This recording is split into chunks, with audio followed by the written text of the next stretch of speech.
This is the long-awaited holiday deep dive series that everyone has been looking for on Little Light when we were there.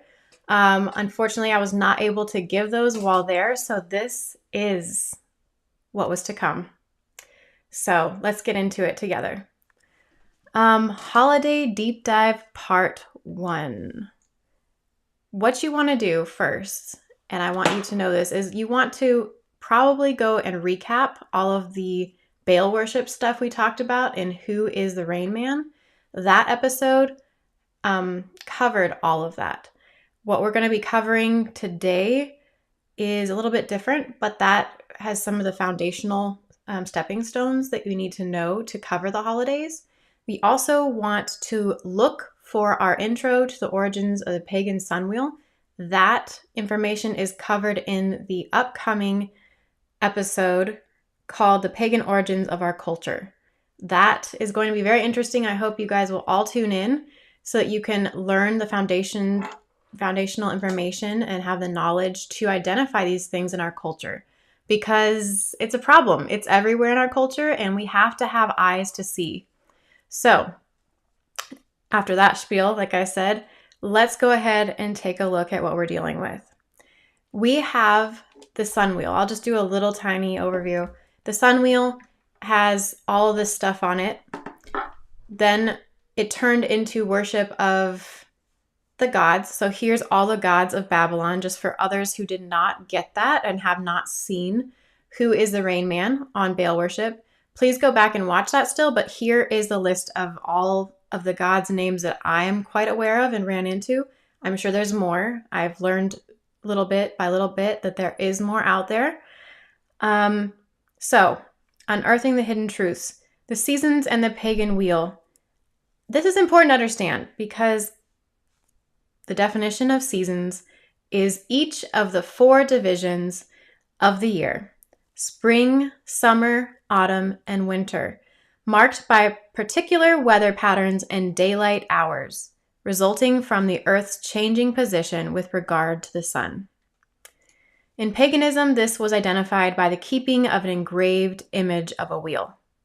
So there's where the sun wheel is coming from. It's according to the position of the sun and the dying back of vegetation and cold coming on, versus the warmth and vegetation coming back to life and in full vigor. This was also thought to affect human reproduction. So there's their fertility of the earth, fertility of offspring as well, coming into play. However, in the Bible, it also talks about this. It specifically mentions this kind of keeping of the seasons. It says, "There shall not be found among you anyone that marketh his son or his daughter to pass through the fire, or that useth divination, or an observer of times." Observer of times is exactly what we're looking for, because when you're keeping the feasts, I guess, and seasons and holidays, you are truly an observer of times. And to finish that sentence off, or an enchanter or a witch. That is found in Deuteronomy 18, verse 10. So in Wicca, I thought it was very interesting indeed, because they say, a faith with pagan roots that evolves around celebration of natural cycles and seasons. That is what Wicca is. Does that shock anyone else and surprise them to death? I didn't know that. It was really interesting to find out. And of course, God has something to say about this as well. So it says in Genesis 1, verse 14, "And God said, Let there be lights in the firmament of the heaven, to divide the day from the night, and let them be for signs and for seasons and for days and years." All right, so I want to make a differentiation here. This is what God meant the seasons and the changing of night and day and the sun and the moon to do. This is a function of us being allowed to have different seasons throughout the year. However, He did not ever appoint us to worship those seasons and times. He never, ever mentioned to do that. He never said to do so. We are not to be doing that. And just to prove that, there's the other verse, Psalm 104, verse 19, which says, he appointed the moon for seasons. The sun knoweth his going down. So they're programmed by God. They know they're going up and they're going down daily by his command. And so yeah, we need to just realize that this is the way most of the world and the Wiccans and everyone is following the seasons, really.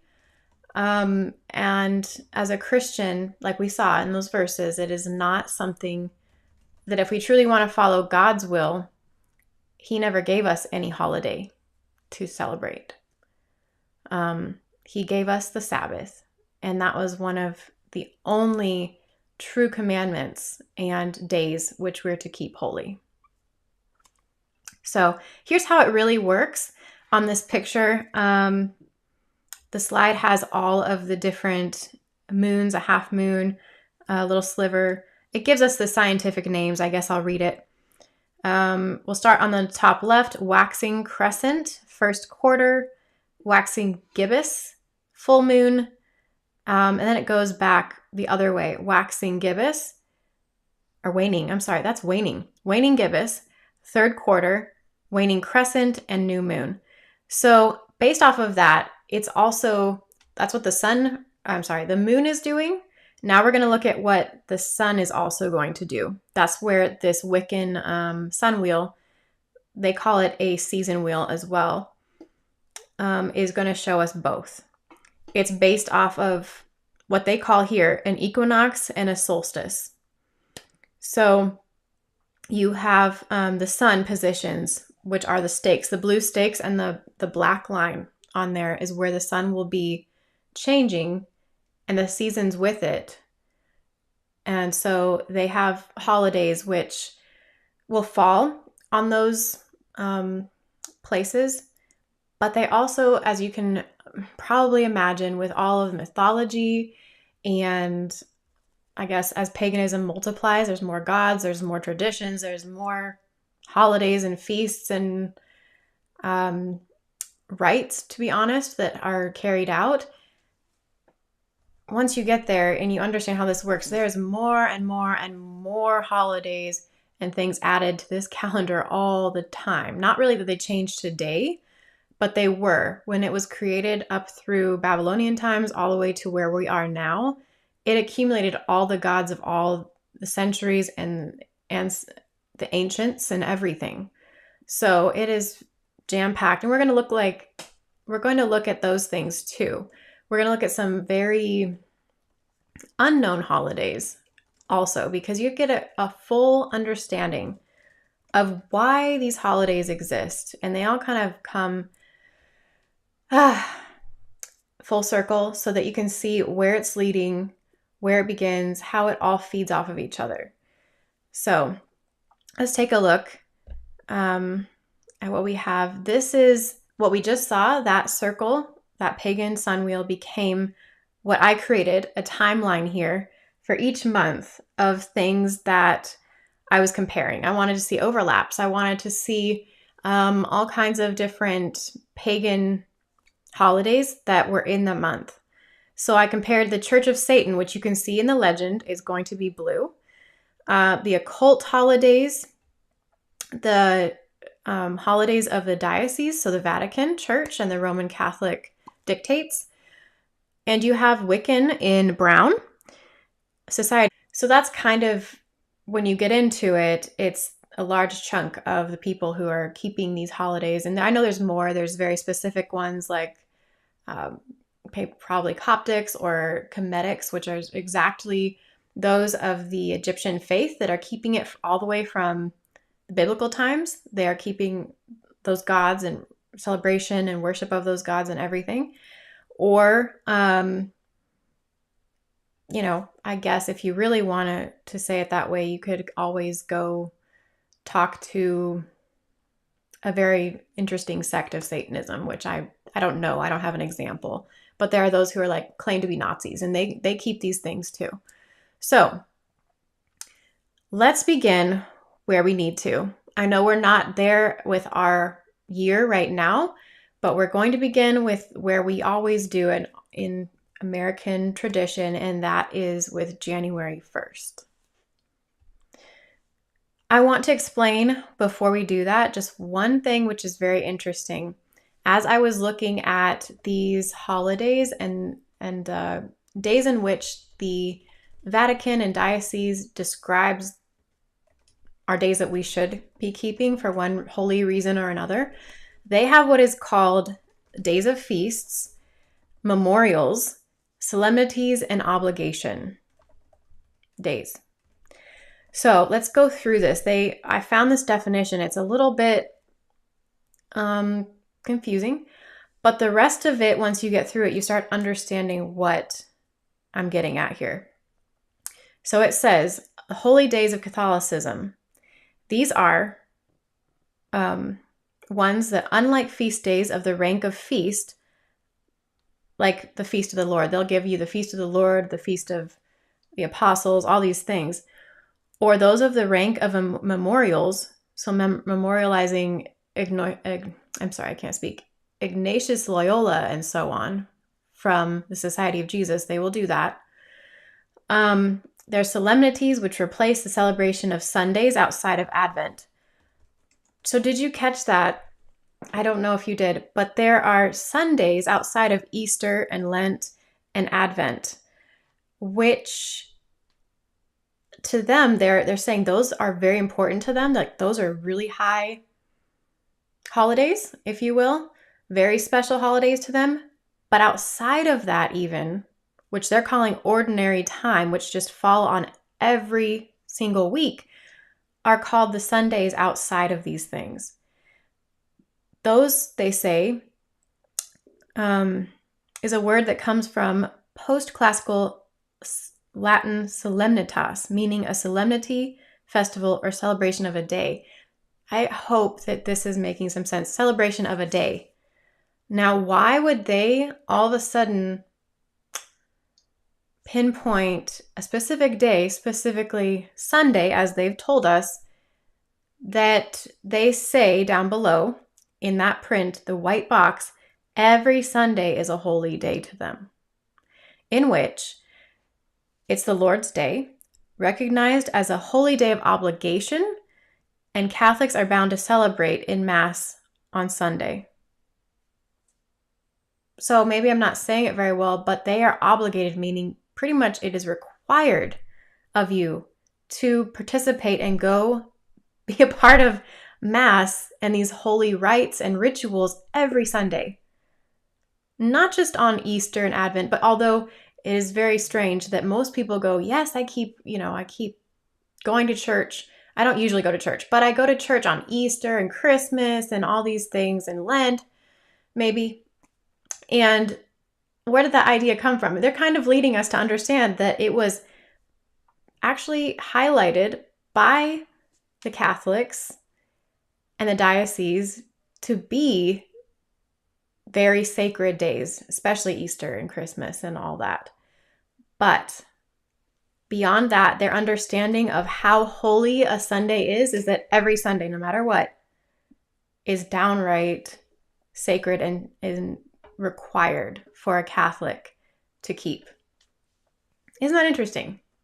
No matter what faith or background you come from, that should be some very, a tidbit that should pique your interest. So, back to New Year's Day. New Year's Day is very interesting.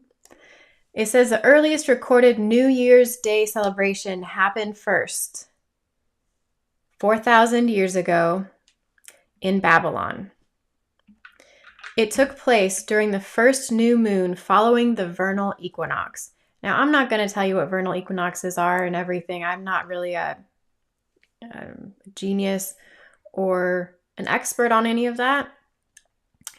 So I'll just take their word for that. But it says, yes, the new year actually begins in spring. So that should tell us, when you go back and look at that kind of pale colored wheel that had a very simple drawing of the pagan sun wheel and the holidays on it, that there's a vernal equinox that is labeled on there. You can go back and look for reference. So let me just emphasize that again. The new year actually begins in spring and not winter. This was so because there was an equal amount of sunlight and darkness, heralding the start of a new year and representing the rebirth of the natural world. Okay, so it's kind of like balancing chaos, if you will. You might think of the yin and yang. Interesting. So this started with a Akitu. And Akitu was a celebration festival of the Babylonians to celebrate the new year. It derives from the Sumerian word for barley. Okay. The festival lasted 11 days, and a different ritual was conducted on each day. All right. So this might sound interesting to you. I mean, my brain is kind of going off with alarms because I don't know if you know this, but there are many days of every holiday that has different rituals, different rites that are carried out on each day of a holiday, especially if you do it the right pagan way and do it to a T. So this is sounding very overlapping with a lot of what I've learned. Statues of the gods were paraded in this festival throughout the streets as rites were conducted to symbolize their victory over the forces of chaos. So there you go. I had mentioned chaos and the balance within of chaos and order, which is the Freemason thing. And so they're directly correlating to that. They said they believed that through these rites, the world was cleansed and recreated by the gods in preparation for the new year and the return of spring. The principal god celebrated during this festival was Marduk. Please tell me, it's okay if you're new here, but if you've been watching my stuff so far on pagan gods and stuff, please tell me that you know who Marduk is. If you do, please put a 1 in the comments, okay? That would help me know that I am having people retain the information that you guys are watching. So Marduk happens to be, do we have replies in the comments section? Mm-hmm. Okay. How many do we have? Oh, well, right now we just have 4 people in here. So. Okay. So that's okay. But I hope you guys are understanding that Marduk was the Babylonian sky god. He was also known as Chemosh and Baal. Okay? They burned children. That it should all start coming together. The dots should be connecting. And Marduk was celebrated for his mythical victory over the evil sea goddess, Tiamat. So during Akitu, the new king was crowned or the current monarch's rule extended. The king practiced a public ritual of humiliation. This is hilarious. During which he was brought before the statue of Marduk. He was stripped off of his robes, slapped and dragged by the ears in the hope of making him cry. If he cried, this was seen as a sign that Marduk was satisfied and extended that ruler's rulership. Now, I remember, and forgive me for not knowing which story that is, but I think it was Nebuchadnezzar, actually, who had to go through this ritual during Daniel's time. And I read an article on that, so maybe you can look it up, but it was very strange. If you think about a ruler dressed with royalty and robes and everything being slapped and having to cry, and then he's seen fit for more days of ruling in that country. So that's what would happen. But over the centuries, the calendar fell out of sync with the sun. So in 46 BC, Julius Caesar solved the problem. He consulted with mathematicians and astronomers to create a new calendar based on the sun, which resembles the modern Gregorian calendar. Thus, Caesar instituted January 1st as the first day of the year. So that's where the change came from. At first, it was during spring. That was the first of the year. And now we have January 1st as the first day of the year. It is partially in honor of the month's namesake, which is Janus, the Roman god of change and beginnings. I also hope that you guys realize that Janus Capital, one of our investing and banking companies, is named for the Roman god Janus. He is called Janus Bifrons. That's his full name, meaning the god who looks both ways. It explains why Janus has two faces as a representation of his ability to look back into the past and forward into the future. This idea was tied to the concept of transition from one year to the next, from one vision to the next, and growth into adulthood. He was also worshipped at the beginning of harvest season, planting times, marriages, births, deaths, etc. So to continue, New Year's Day was also sometimes referred to as Deum Duo, God of Gods, if I read that right. Deum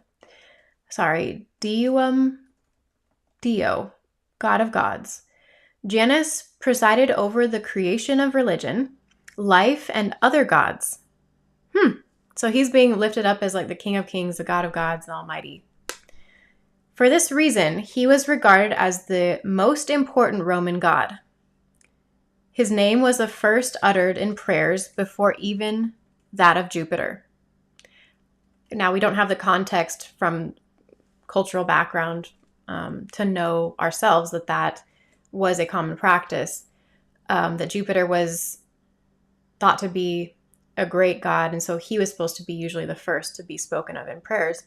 But they're mentioning that even before Jupiter, Janus came first. So,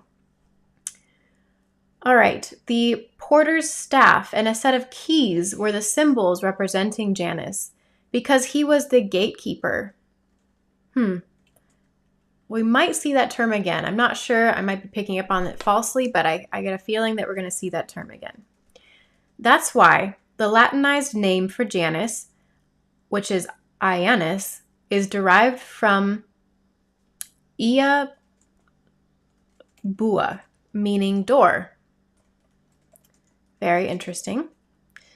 Gates in Rome, named after Janus, were opened during times of war and closed during times of peace. Because of Rome's constant warring, the gates only closed twice from the 7th to the 1st century BC. These gates were called Jani.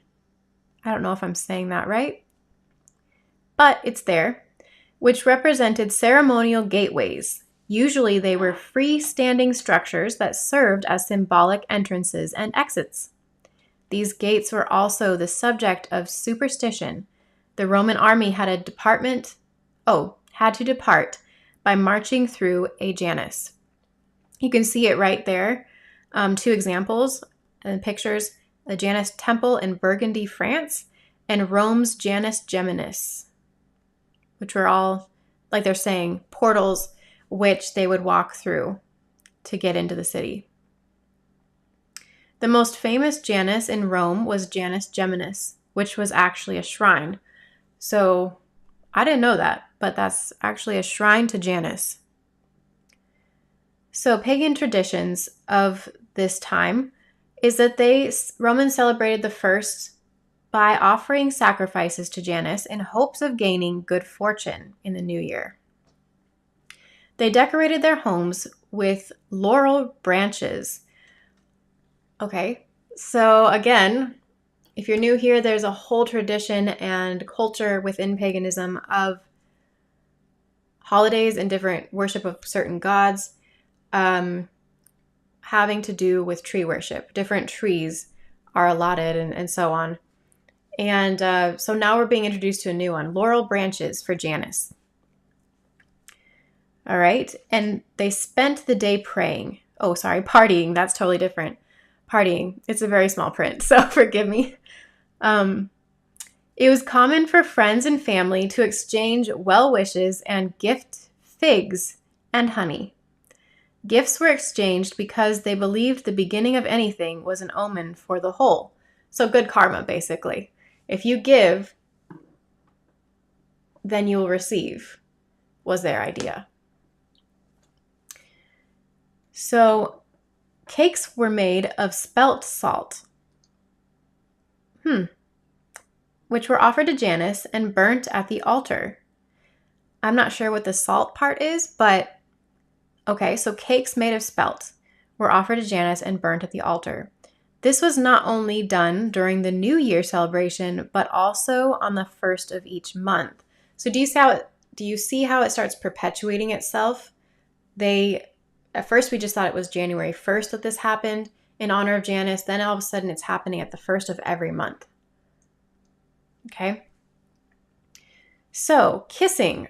I've gotten questions about this for New Year's, why we have the ball drop and everyone shares a kiss with their girlfriend or spouse or whomever they're with. Kissing at the moment of transition into the next year is rooted in pagan sexual practice and superstition. The saucy tradition of starting the new year with a smooch can be traced back to the winter festival Saturnalia, in honor of Saturn. In ancient Rome, Saturnalia was a mid-December pagan festival that honored Saturn, the agricultural god.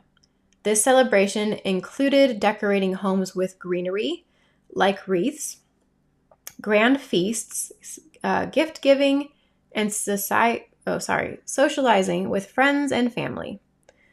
Does that sound familiar? So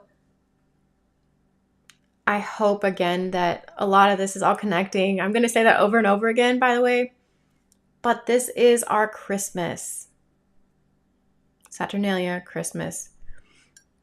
So that's not what we're talking about right now, but they're just pointing you back to where the kissing actually came from. It came from that celebration originally. And again, with the trees, the wreaths, and all that. So let's go back just a minute here. Last sentence. The winter solstice also meant intoxicated merrymaking, which we can safely assume led to, well, kissing. Warmth and kisses to lovers, friends, and strangers alike to embrace new beginnings. So, if you're wondering why people do that, now you know. Watch night services were conducted to watch out for evil spirits who were believed to roam the earth during these times. Hence comes the tradition of staying up to ring in the new year. Aha! So there's another question that most people have on their minds, including myself.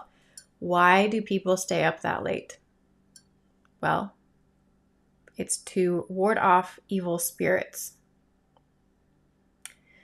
Okay, eating pork and black-eyed peas on New Year's Day. I don't know if you're one of those people who knew that that was even a tradition. I'm not, so that was interesting. But they say this originates from paying homage to Janus. So, his mythological wife, Karna, goddess of human organs, wow, was... Oh, now I've lost my place because that was so shocking to me. Was honored during her festival with a dish of fava beans and pork bacon. Okay? The pea and beans symbolize rebirth, and pork or swine was the preferred sacrificial meat to the gods. Interesting. Does that make anyone think hard about why the Bible, if you know this, in Leviticus, and most Christians, I think mostly know this, that we are called in the Bible to especially avoid pork or swine flesh? That's probably why, because it was used, what they're saying is it wasn't just used for this God, but it was used preferably as a sacrificial meat for the gods, plural, gods, S. So, I don't know, I'm just showing you how my brain's working. I'm connecting those dots. So hopefully that's helpful to you too. It's the time of the great spring cleaning. So I've heard that my whole life. It's, oh my goodness, it's time for spring cleaning. Where did we get this tradition? Well, it was a time to purify the herds and the fields before sowing to ensure fertility and prosperity. The farmers roamed the fields equipped with torches and prepared pancakes. Okay, so pancakes come into the mix with the remains of flour from the reserves of the past year. The shape and color of the pancakes reminded people of the sun returning after winter. So, unfortunately, even our beloved pancakes, which I can say I truly do like my pancakes, is wrapped up in a ritual to worship the sun. Sorry, but that is true. So, not to say you can't eat pancakes, but just understand where they come from and I guess don't use them in that way. So, it's a time of, oh, I already read that. I'm sorry. In Britain and the Commonwealth, they are associated with Shrove Tuesday, commonly known as Pancake Day. Okay, so they're really ruining this pancake thing. When historically perishable ingredients had to be used up before the fasting period of Lent. So you'd be really quick about it to get rid of all of your remaining flour and all the stuff that you had, I guess. I don't know what they threw into it, but you would use the remaining flour and water and oil and all this stuff before Lent so that you couldn't binge on it during that time. So that's New Year's Day for you, at least from the general perspective. This comes from the occult definition from the website Wicked Blood. And it says about New Year's that it means to them that it came from the ancient history of ancient civilizations in Mesopotamia and Egypt, where the new year was marked by the return of the sun and the return of the Nile's floodwaters. These early celebrations were often linked to religion and the worship of gods and goddesses. Yes, so they're exactly correct. As the centuries passed, the celebrations of the new year evolved and took on different meanings in different cultures. In ancient Rome, the new year was marked by the festival of Saturnalia, a week-long celebration honoring the god Saturn. In medieval Europe, the new year was soon seen as a time of renewal and spiritual purification, and was marked by rituals and ceremonies to honor the gods. Today, New Year's Eve is celebrated in many different ways all over the world, but the underlying theme of renewal and rebirth remain. So as you ring in the new year, take a moment to reflect on the rich history and mystical roots of the beloved holiday. Well, they obviously like that holiday a lot. But they're confirming that this all comes from the same ancient pagan origins that we were speaking of. Druids. Now, usually when you want to know something pretty creepy and, I don't know, occult, like, you're going to want to consult some Druid sources because they still exist today. And they do not sugarcoat anything. They know what's going on. So, this is from Druid Life. They say, so where does all the seasonal stuff leave a Druid? Plenty of Druid folks, no doubt, did stay up to toast the rolling on of the numbers, even though what we're counting is years from the supposed birth date of Christ, but it's a good excuse to party, and most pagans don't need And most pagans don't need much excuse at all. It's another opportunity for excess. In case you didn't get enough of that in during the Christmas bit, and then we all throw out our trees, our bags, and bags of post-party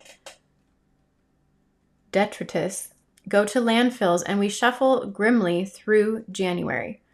The amount we waste and throw away at this time of year makes me want to weep, but it's all in the name of good fun, and it's mean of me to say that people shouldn't have a good time, right? So, I don't know, it's very interesting for me to hear a druid say that it's always a good excuse for excess. I hear this all the time from pagans, or like when I've looked on forums or done my research. Why, most of the time, one of their biggest traditions is always to drink till you are completely drunk. Across the board, all of them are into that, because when you can, always indulge in excess. Always. I have never seen them not do that with drugs, with alcohol, with sex, everything. So, down at the bottom, it also says, the partying that is daily life helps us drown out reality. So why they do this? Because they don't want to be in their right mind and they don't want to face reality. My guess is they don't want to face the reality that they have regrets. They have problems just like anyone else that they should actually be facing. And we all need a savior, so we need God's help to get rid of them. And it is heavy. It weighs heavy on them. All the stuff that they're doing each night that goes by when they drink and don't know what happened maybe the next morning, or they do, and it's just shame and guilt that they're packing down. And so it's just really sad. It's really sad that it's all about forgetting about reality and what's really going on around you. They also add, pile in the easy calories, the booze, the brain-free entertainments. If you find yourself thinking at all, grab another beer. It'll be fine. Keep running, keep buying, keep consuming. Whatever you do, don't sober up emotionally, because when you do, the mother of all psychological hangovers will be waiting. Culturally, this is what we do all the time. So they can tell you without a doubt that this is what they're doing, why they're doing it, and that above all, you don't want to be sober. It also says off to the side, it's all about following your heart. I hope you hear that. I hope you're getting that from this. Whatever feels good. It's all about pleasure. So it's all about following your heart, acting with integrity, living fully in the moment. And I'm not sure what they mean by acting with integrity, but living fully in the moment, I can see that. It's not about going along with convention just for the sake of it, acting without thinking or using chemical props to hide the inner darkness. Embrace the inner darkness. So now they're even going a step further. They're telling you it's not just about paying no attention to reality. It's actually embracing the darkness, bringing it on in your life and embracing it. That's really scary, isn't it? So they say, embrace the inner darkness. Be at ease with the doubts and fears. And go to the party anyway. Or walk beneath the stars, or both. Embracing balance of chaos within. It's not what you do, it's how you do it. So that was truly interesting to me. I don't know what else to word. It was amazing to hear them say that they know what they're doing when they're doing this and why they're promoting other people to do it as well. And they're very, very convincing partiers that they make you look like you don't have fun in your life and like you should be partying because you're missing out so much. Okay. So, January 3rd, this is a Society of Jesus holiday called the Most Holy Name of Jesus. They say that in 1597, Pope Sixtus V, I think, is that? I'm not very good at Roman numerals. Most people aren't these days. Granted an indulgence to anyone reverently saying, Praise be Jesus Christ. Pope, maybe that was Clement, I'm not sure. Clement, the 7th. Again, you're finding out how bad I am with Roman numerals. It's a fine pair right there. But in 1530, allowed the Franciscans to celebrate a feast day in honor of the Holy Name, and Pope Innocent the 13th extended this to the Universal Church in 1721. What is the Universal Church? Do we know? Well, actually, Catholic Church means universal church. Catholic means universal. So sometimes you need to decode that because it's almost like very cryptic. They're just telling you it's the Catholic Church. And most of the time they don't want to say it because they don't want people to understand that the Roman Catholic Church had like all the control in those days. Still does today, because whenever we refer on programs like TV, news, media, everywhere, when it's written the church, it means Roman Catholic Church. You don't ever see any other denomination mentioned as the church, truly. And when we claim that it's our church that we're talking about, as colloquially as we will, it never means actually our Protestant church. It's always the Catholic Church. So just a tidbit there. So the feast day of the Most Holy Name of Jesus, right after Universal Church in 1721, the feast day was celebrated on the Sunday between January 1st and 6th, or otherwise on January 2nd. Dropped in 1969, Pope John Paul II reinstituted the Feast of the Holy Name of Jesus to be celebrated on January 3rd. So they changed the name, they changed the date a little bit, but it's the same.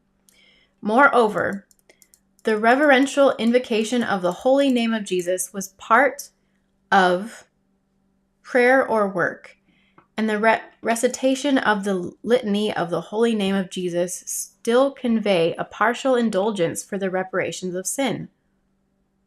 So, a penance, indulgence.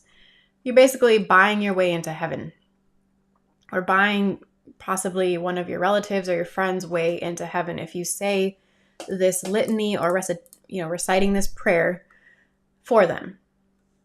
So we all know, hopefully, I know there's people who don't, unfortunately, but there's many times when we know in the Bible it tells you not to pray repetitive prayers. And that is, I'm not sure how exactly that verse goes word for word, but it's pretty much nonsense to God. He does not respect that in your prayers. He doesn't want to hear repetitive prayers recited over and over again for different people. He wants you to be personal with him and tell him very honestly what you need, what you want. He's not a vending machine, but he just needs you to be honest with him, and it doesn't include repetitive mantras or reciting prayers or memorized prayers. So that's what this had a part of it as a ritual, but it also had, also the Holy Name Society, first organized in 1274, and granted the status of a co-fraternity in 1564, continues to promote at the parish and diocesan levels an increased reverence for the name of Jesus, reparation for the sin of profanity and blasphemy against the holy name, and the personal sanctification of its members. So they're taking it a whole step further. If you recite this prayer, if you are going to do this and keep the holy name of Jesus because they are specifying this would actually clear you of all sins of profanity and blasphemy against God, against his name. And those of the fraternities, so here we're talking about, and I don't know if you know this, but this is kind of like secret societies having their sins fully removed and eradicated, I forget, pardoned by the Catholic Church if they say this prayer for specifically profanity and blasphemy, which they do say was a personal sanctification. It actually sanctified its members, which no one can have. It just doesn't exist. So it was a very erroneous way of doing things. And that is what January 3rd is. So January 6th, we have Epiphany. Let's just take one moment here because this has a lot of overlap. So Epiphany. Epiphany was known for being one thing within Wiccanism and another thing within the Roman Catholic Church or the church. When we say Christianity as well, I might clarify this right now also. I try to on most shows. When we say Christianity, this is actually the Roman Catholics' view of Christians or Christianity, which there's a problem with that because, again, it's not what you and I believe. We call ourselves Christians, but if you actually talk to a Muslim as well, at least that was in my experience, they asked me if I'm a Christian, and I said yes because I was a follower of Jesus Christ. They automatically assumed that I was a follower of the Pope when I said I'm a Christian. You don't want that. Automatically, there was huge amounts of hate coming my way. And that was because they've been taught that Christians worship in different ways that I guess they hold true to the ancient terms of Christianity, which is you're Roman Catholic. You worship the church. The Pope is the infallible representation of Christ here on earth, and that whatever they do will be pardoned, that they do in Christ's name, even though they've done so many heinous things. And so I can understand their hatred of me when I said I was a Christian automatically. Unfortunately, it's not so.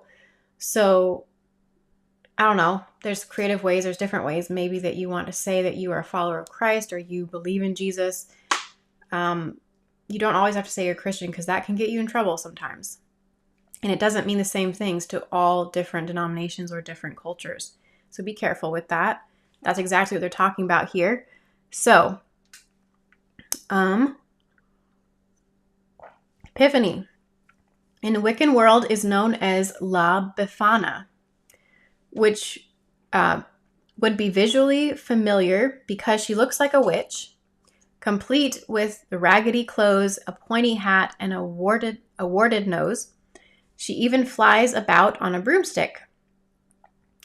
She appears annually on the eve of Epiphany, which is the 5th of January, they say, the 12th day of Christmas. Now, I don't know, this is very interesting. They also say the one Christians mark as the day that the 3 wise men greet baby Jesus with gifts. There's the overlap there of what can be misconstrued as Christian and the Wiccan definition and why this actually exists, why Epiphany exists. So La Befana, it goes on to say, has her contemporary name, most probably, which comes from Epiphania. Okay, Epiphania, the Italian for Epiphany. Despite no mention of her anywhere in the gospel, the story goes on to say that La Befana failed to give directions to the 3 wise men when they came asking about the location of Jesus. But she did offer them food and shelter, which was jolly decent of her. So, have you heard of the connection between pagans putting food out for Santa at Christmas? I hope so. I think most people have heard of that. This is a highly common tradition in pagan worship where you always offer food and drink at an altar to the gods. I hope that's ringing a bell also. So all of a sudden you have a story that's almost promoting this. It is advocating for you to do this, and this exactly supposedly happened even in Jesus' story. So it also says, after the wise chaps left, La Befana decided that she wanted to see Jesus as well. So she gathered some gifts and set off. But she never found him, so instead leaves his gifts for other kids. Oh, okay, for other kids. The alternate version of this tale is that she does find Jesus and gifts him up. I'm not sure what that means. Whichever way, she comes across quite well in both tales. So she's always portrayed in a very good light. She gives him gifts if she did find him. And usually you'll find that. It's always hearsay, it's legend, it's mythology. There's always little twists you can find within these tales where if she didn't find him, then she gave gifts to the children. So she's always a good figure of goodwill. So that's where the idea of a witch, and to their credit, they love this story because it makes them look like they're good people. That's why it's used. But other possible sources of origin, and the most plausible, is via the ancient pre-Christian. So I love actually going into the pre-Christian traditions and ancient origins because you're really going to get the true origins from that. You're not going to learn what the Catholic Church dictated as, I guess, their false reasons why we have holidays. They always have a different reason. So they call it the Roman Festival of Saturnalia. So here we go. It points back to that again. A 2-week affair that began just before the winter solstice and ended in the new year when the pagans would walk up to the temple of Juno, stood atop the arcs on Capitoline Hill. Wow. So we have Capitol Hill near the White House. We were just there this last week. And Capitoline Hill sounds very, very familiar. So there's that connection. I don't know if, what we're gonna find and what's gonna happen there, but interesting point that I had to make. So they would go to Capitoline Hill to have their futures read by an old woman. So here we have fortune telling and divination, probably using astronomy as well, by an old woman who was probably a witch. And here it's not impossible to imagine that it might be in the pagans' interest to offer the old soothsayer gifts to ensure that they, in return, were gifted with well-being in the new year. Could this be, and quite honestly, is this the true meaning of New Year's? This is the way it was really kept in ancient traditions. I think they're telling the truth. I think this is really what did happen. And now we have Epiphany, we have Christmas, and all these other things that are twisted, kind of turned upside down on their head, and to mean that somehow it's a Christian origin that belies beneath all of this. Like it's somewhere there, but I don't think there really is. So that's just my 2 cents. last paragraph there, but irrespective of the etymology, little Italian kids these days will recognize La Befana as a magical being who travels around the skies on a broomstick and after climbing down a chimney,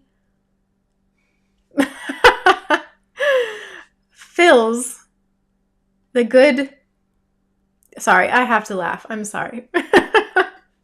Fills the good children's stockings full of sweets and presents, and the bad kids with a lump of coal. So the idea of Santa Claus came from an old witch's tale. Whoever tells you that? Okay. Though it's not really coal that they give to the kids in Italy, it's more like a lump of delicious black caramel. Hang on. Access through a chimney? They have it written right here. This is amazing. They're going to tell you. Stockings filled with gifts or coal? Transcendental unseen flight? On a broomstick, I might add. Does that sound just a bit familiar? Or is it just a coincidence that St. Nicholas, the official name for Santa Claus, is still celebrated in Eastern Christian countries using the old church calendar with a day of feasting on the 6th of December, aka the Epiphany? It would seem that outside of Italy, Santa Claus has taken on the role of La Befana for the 25th of December. But Santa is well known in Italy. So what does that mean? It simply means that Italian kids get to be the recipient of gifts from two festive deities. Oh, wow, they even have it written there. As opposed to the one most of us get to have. So Santa Claus and La Befana. Okay, then we have St. Winebald Day, which most of us probably haven't heard of. I know I didn't until I started looking at the satanic holidays. I have it listed down there in the white and highlighted in yellow. It is, we're going to get to that one. It is January 7th above that one on that list, St. Winebald Day. Now, if we're looking at that on the list given, it says right across, if you go right across to it, it is a celebration of blood. They usually have a blood sacrifice that happens on Winebald Day. It is, its usage there is listed as animal and or human sacrifice and dismemberment. And the age of the victim must be, they don't give an age, but they're supposed to specify what the victim is supposed to be like. It has to be male if it is human. So that is the satanic holiday ritual. Now we're going to find out, first of all, I'd like to look at this. This is an occult, purely occult holiday. It says, this day is to honor Winebald, originally called Winibald, who was a German who became a Roman Catholic priest. Okay. I'm not shocked about that. Around 737, Boniface visited Rome. He must have been a popular, politician or maybe the ruler at that time. I'm not great at history and they don't tell us yet who that is. But by this time, his brother, Willibald, had returned from his travels and had become a monk at Monte Cassino. Boniface recruited both nephews for the German mission. Willibald was ordained and based in Einstat. I hope I said that, Einstat. Boniface received a promise that Winibald would go to Germany. Winibald arrived in Thuringia,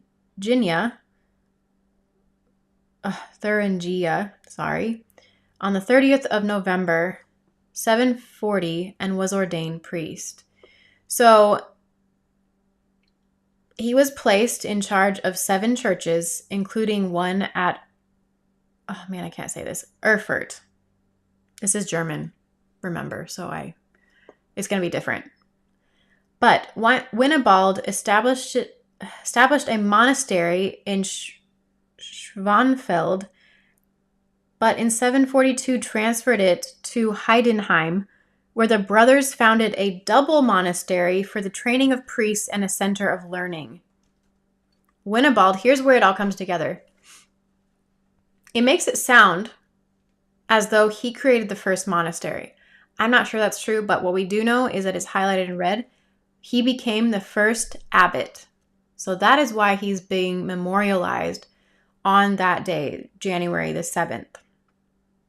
So why, I don't know if you've ever asked yourself this, but I'm going to ask myself this right now, and you. Why would an occult holiday be memorializing a Roman Catholic priest that became the first abbot? Why would they care about the holy days of basically the Roman Catholic Church? That is shocking to me. It's stumping me, because I don't know if you've ever thought about that connection. Is there actually connection between occult and satanic things and Roman Catholic things? I hope that I'm not blowing anyone away. I hope I'm not offending, but this is just directly from this. Has anyone thought of that? They're showing a huge connection. This is incredible. So they also said that in art, Saint Winibald is portrayed as an abbot with a bricklayer's trowel. Do we know what a bricklayer's trowel, usually in Freemasonry, symbolizes? I'm not sure what it symbolizes, by the way. I said that wrong. But a bricklayer's trowel is very important in Freemasonry. So there's another connection. Very interesting. He is a patron saint of construction workers. That is very common. Usually Freemasons were bricklayers, masons. They were the first construction workers that really knew how to work with bricks and mortar really well. That was kind of their underground career while they dwelt in the secret society and carried out the agenda of the secret society underneath everything they did in life. So that totally does not surprise me, but I don't know if you knew that. So that is St. Winibald Day. So far we are only to January 17th, but I want to just cover that right in the same. That's what I meant to do. I created these slides so that you could see St. Winibald Day, and we could also go down to January 17th, as it is highlighted there, as Satanic Revels Day. Occult people have on their list of holidays, as you'll see here on this list, they have several dates that are satanic revels, where satanic interaction with people happens, where you're supposedly reveling in these satanic mysteries. And this one on January 17th is said to be sexual. That's what they would do to the victim. It would be oral, anal, and vaginal. And the age of the victim would need to be at least 7 years old to 17 and must be female. Okay. Again, that's purely occult. On their calendar, that's where it was found on the others. Although I don't doubt, quite honestly, that there is a connection, that when we find it just on one calendar, I believe that most all of these are offshoots of each other in a brotherhood. Although they might have a different brotherhood name, they all are in basically different secret societies where they all adhere to usually the same ideology, but in a little bit of a different way. So they probably keep the same rituals and rites as well. But then we get to January 20th through the 27th. Again, that's the occult one. It is mentioned in the legend up on the right-hand corner, but it is on this satanic holiday list as well. I guess I'll read that. It says, this day is for abduction, ceremonial preparation, and holding of sacrificial victim for Candlemas.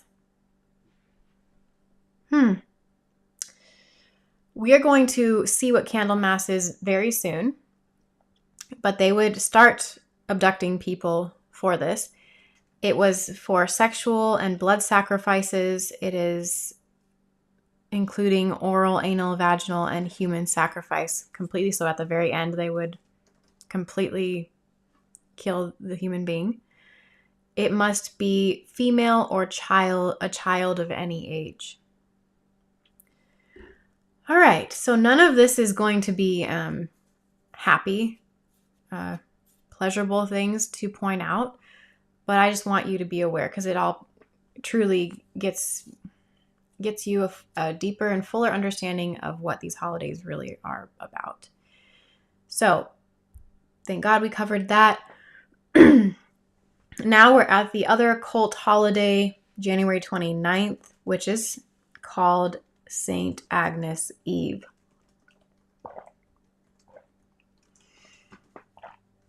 I have it on there as well. It says that it is for casting of spells. This is a day that they would do that. And so here's the story behind it. Agnes was a beautiful young Christian girl. Again, interesting they would say Christian because the name Christian came not from our Bibles, which most people think. Because in the true Greek and Hebrew and Aramaic that the Bible was written in, the name Christian, from everything I've seen, is not actually the true translation. You don't find that when you go back into those translations. So the word Christian, in my understanding, came again from the church, the Catholic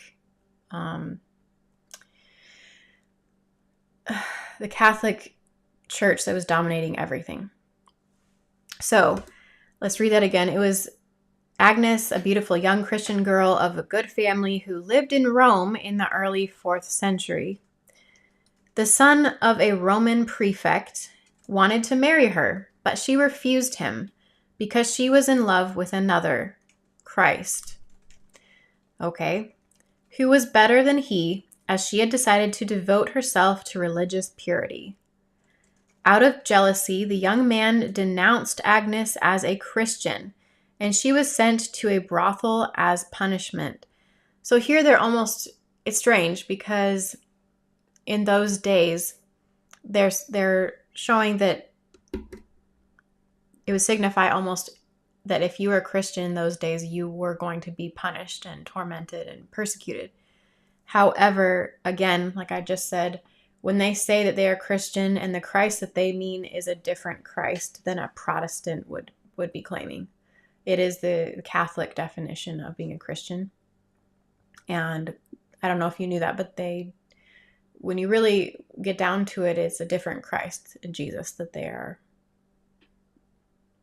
they are worshiping and that they mean. So she was found out. He sent her to a brothel, and there she was spared several terrible ordeals. According to one legend, all the men who attempted to rape her were immediately struck blind or paralyzed. In another, her virginity was preserved by thunder and lightning from heaven. Now condemned as a witch and sentenced to be burnt to death. How interesting. I just have to pause right there. Because she said she believed in Christ, here's an interesting connection. And it was truly the Roman Catholic definition of being a Christian. She's being called a witch. How do you get that? This is either a very, very enlightening term for what the Catholic Church really means when you're being a Christian, or it's just a really twisted, turn on its head type of, connection that they're specifying here. That if you're a Christian, you were supposedly said to be a witch. Hopefully that makes sense. But she was condemned as a witch and sentenced to death to be burned. The young martyr was tied to the stake, but the wood would not burn. One of the guards then beheaded her with his sword. Agnes was only 12 or 13 years old when she died. So they've now turned this girl, with all of the different twists and turns of paganism in the story, into a martyr. And now she is memorialized every January 29th. They say that when her parents visited her tomb 8 days later, they were met by a chorus of angels, including Agnes, with a white lamb by her side. The lamb, a symbol of purity, is one of the symbols associated with Saint Agnes. This is strange. Saint Agnes is the patron saint of chastity, girls, engaged couples, rape victims, and virgins. That's quite a slew of different things which she presides over. One is purity, the other is rape. It's like it seriously is the chaos in order together in the yin and yang. Like they cannot exist without each other, which is not true, but that's how strange this is getting. Traditionally, the night when girls and unmarried women wishing to dream of their future husbands would perform certain rituals of divination before going to bed. So this is what you do on that day. That's why they said casting spells. Bizarrely, these rituals included transferring pins one by one from a pin cushion to a sleeve while reciting the Lord's Prayer. Again, the Lord's Prayer usually is very highly spoken of and recited within the Catholic denomination, while walking backwards upstairs to bed or fasting all day. Another tradition was to eat a portion of a dumb cake. It actually was the name of it. Dumb cake, a salty confection prepared with friends in total silence and reciting a spell before retiring to bed, hoping to dream of a future love. In Scotland, girls would meet in a field of crops at midnight, throw grain onto the soil, and pray. I hope you get this. This is starting to sound like a coven meeting of casting spells, drawing your circle, all that stuff that is in Wiccanism, the witchcraft. In Rome, on her feast day, 2 white lambs are offered at the sanctuary rails in her church. In her church. Did you get that? It is the Catholic Church again. While a hymn is sung in her honor. The wool from the lambs is used to weave the pallium, part of the vestments worn by the archbishops in the Latin Church. Maybe I don't know enough about that, but okay, that makes sense. The custom may have been derived from the folk etymology of her name. Lamb in Latin is Agnes. Okay. Again, you'll see over and over again, there's always a cake. There's always a bread that is baked in celebration of these gods as a ritual, as part of the rituals and traditions. So this is what they would do. And unfortunately, I found that, in the Wiccan community, there are several, this is how you manifest as well. This is a huge connection to manifesting. That you stay silent and you have friends over and everything. You share a meal together. You have these specific cakes and breads you eat. But mostly what you do say, the only thing that is really allowed to be said, is what you want to have happen. What you want to have actually given to you by the spirit world. And that is because that's how Satan and his demons work. If they can't read your mind and they can't really know what's happening with you, except for what they do know about human behavior and what you might be thinking or feeling and how to trap you and stuff. And they study you specifically to know where your generational sins or where your particular temptations are. But otherwise, they cannot read your mind. So you always have to speak into the, air, which he is the prince and power of the air. Satan is what you want from him. And so there's the connection anyway. I hope that makes sense. I really hope that completely makes sense, that it's manifestation that they are teaching you, which is not a godly or Christian principle. So that is St. Agnes Eve. There's a little bit more on this, a lot more connections I found. That while the dumb supper has come to be more commonly known today as a ritual used to honor the dead and our ancestors, its origins are said to lie in a divination rite used to foretell one's future spouse. And in some rural regions of the United States, particularly within the Appalachian, Southern, and Ozark regions, the use of the term dumb supper is still mostly used when speaking of the divinatory practice. They're admitting it's a divining and where it's being used, but I did not know, they're adding to this, that it was used as a ritual to honor the dead and our ancestors. So ancestor worship, a big thing again, that in the Bible, Jesus, as a Christian, we are not told to worship any other human beings or ancestors or anything.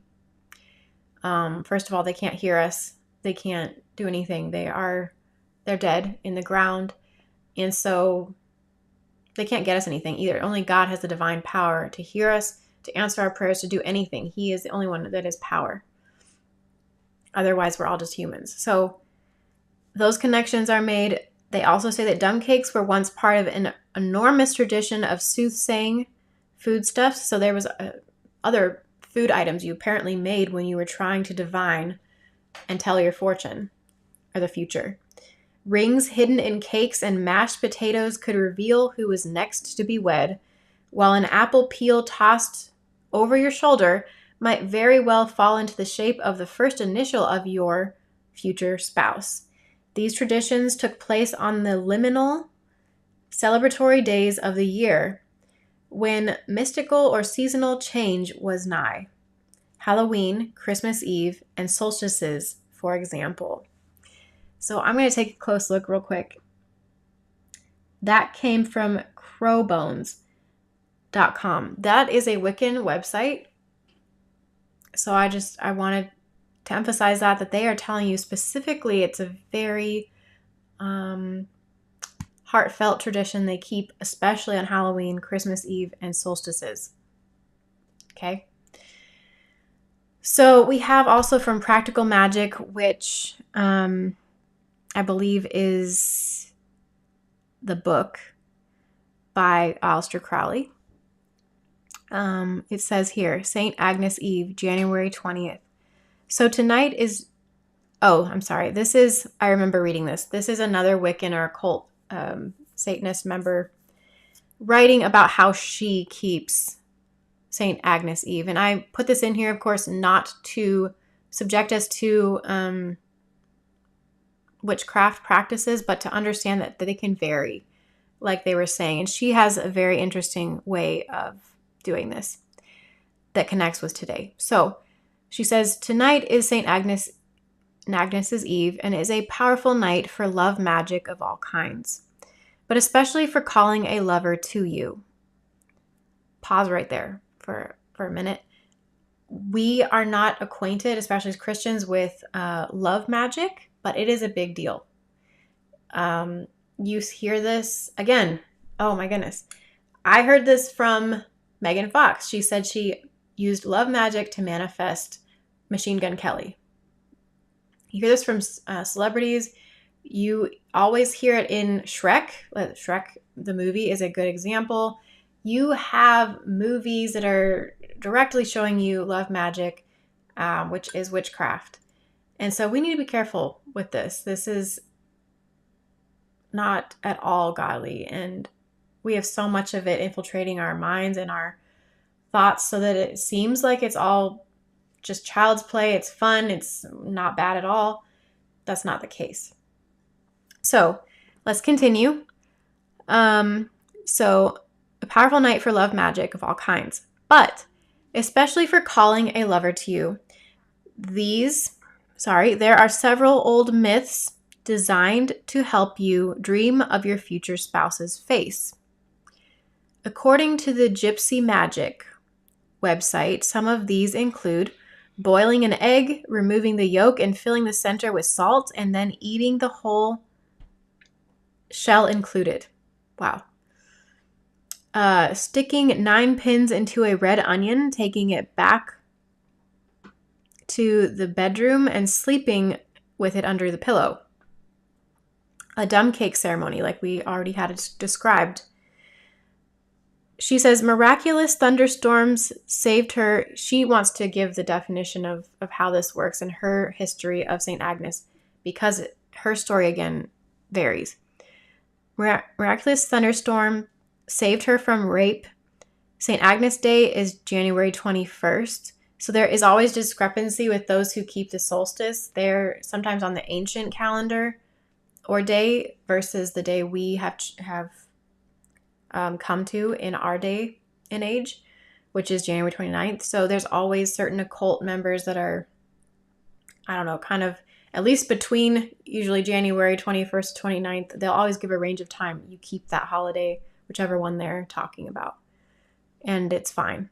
But they say one of the oldest superstitions associated with this night is that if she went to bed without looking behind her and lay on her back with her hands under her head, that he would appear in her dream, kiss her, and feast with her. But personally, every year I perform the spell listed in this book. The basic instructions of the spell say that right before bed, you should light a pink candle anointed with the love oil of your choice. Okay? And stare into a hand mirror. While looking into the mirror, you say, "Dear Saint Agnes, sweet and fair." Does this sound like a Disney movie to you? Mirror, mirror on the wall, who is the fairest of them all? Which I know is not truly how it's said. Yeah, it's magic mirror on the wall. But this is Snow White. This is love magic for you. So, it's amazing. It is amazing how stooped our culture is in all of this mythology, magic, witchcraft, all the way through. So this takes us to February 1st or 2nd, which is St. Bridget's Day or Candlemas. So here you've heard the word Candlemas. Probably, I think we've heard it twice now. Now we're actually going to figure out what it is. But it's also known as St. Bridget's Day. Now, what has St. Bridget got to do with Candlemas? Okay. Well, quite a lot, actually, they say. She began her life as a pagan goddess and ended up a Christian saint. So I'm so glad they said this, because this is true. This is how these things, they always are coming from a pagan mythology origin, somehow deemed a saint in the Christian holidays.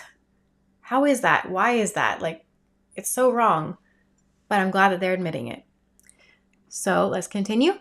Bridget was the fire and fertility goddess, and in her temple at Kildare, she was tended by the Vestal Virgins who kept the eternal fire going. Most people don't know anything about this. That's why I'm looking at you kind of like, oh my goodness. We're going to talk about that. I am going to be talking about that, yes. Probably more around I'm going to be doing my lecture, I guess, on the Olympics. That will come into play as well. But we also have Vestal Virgins, and we're going to cover as much as we get into it tonight. But Vestal Virgins are pretty much today's... Actually, I won't pop that for you. That'll be a surprise for you. They still exist today. And they would keep the eternal fire going. I hope that you've heard of like Lucifer's torch. and the eternal flame, which is kept in his temple by beautiful young women. That's what we're talking about here. So they just call it the eternal flame most of the time, but that's what it signifies here.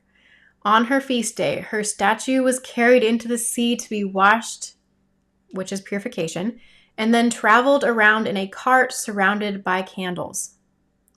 They say Bridget was the daughter of a chieftain and a slave woman, and was raised in a druid's household before becoming a consecrated virgin.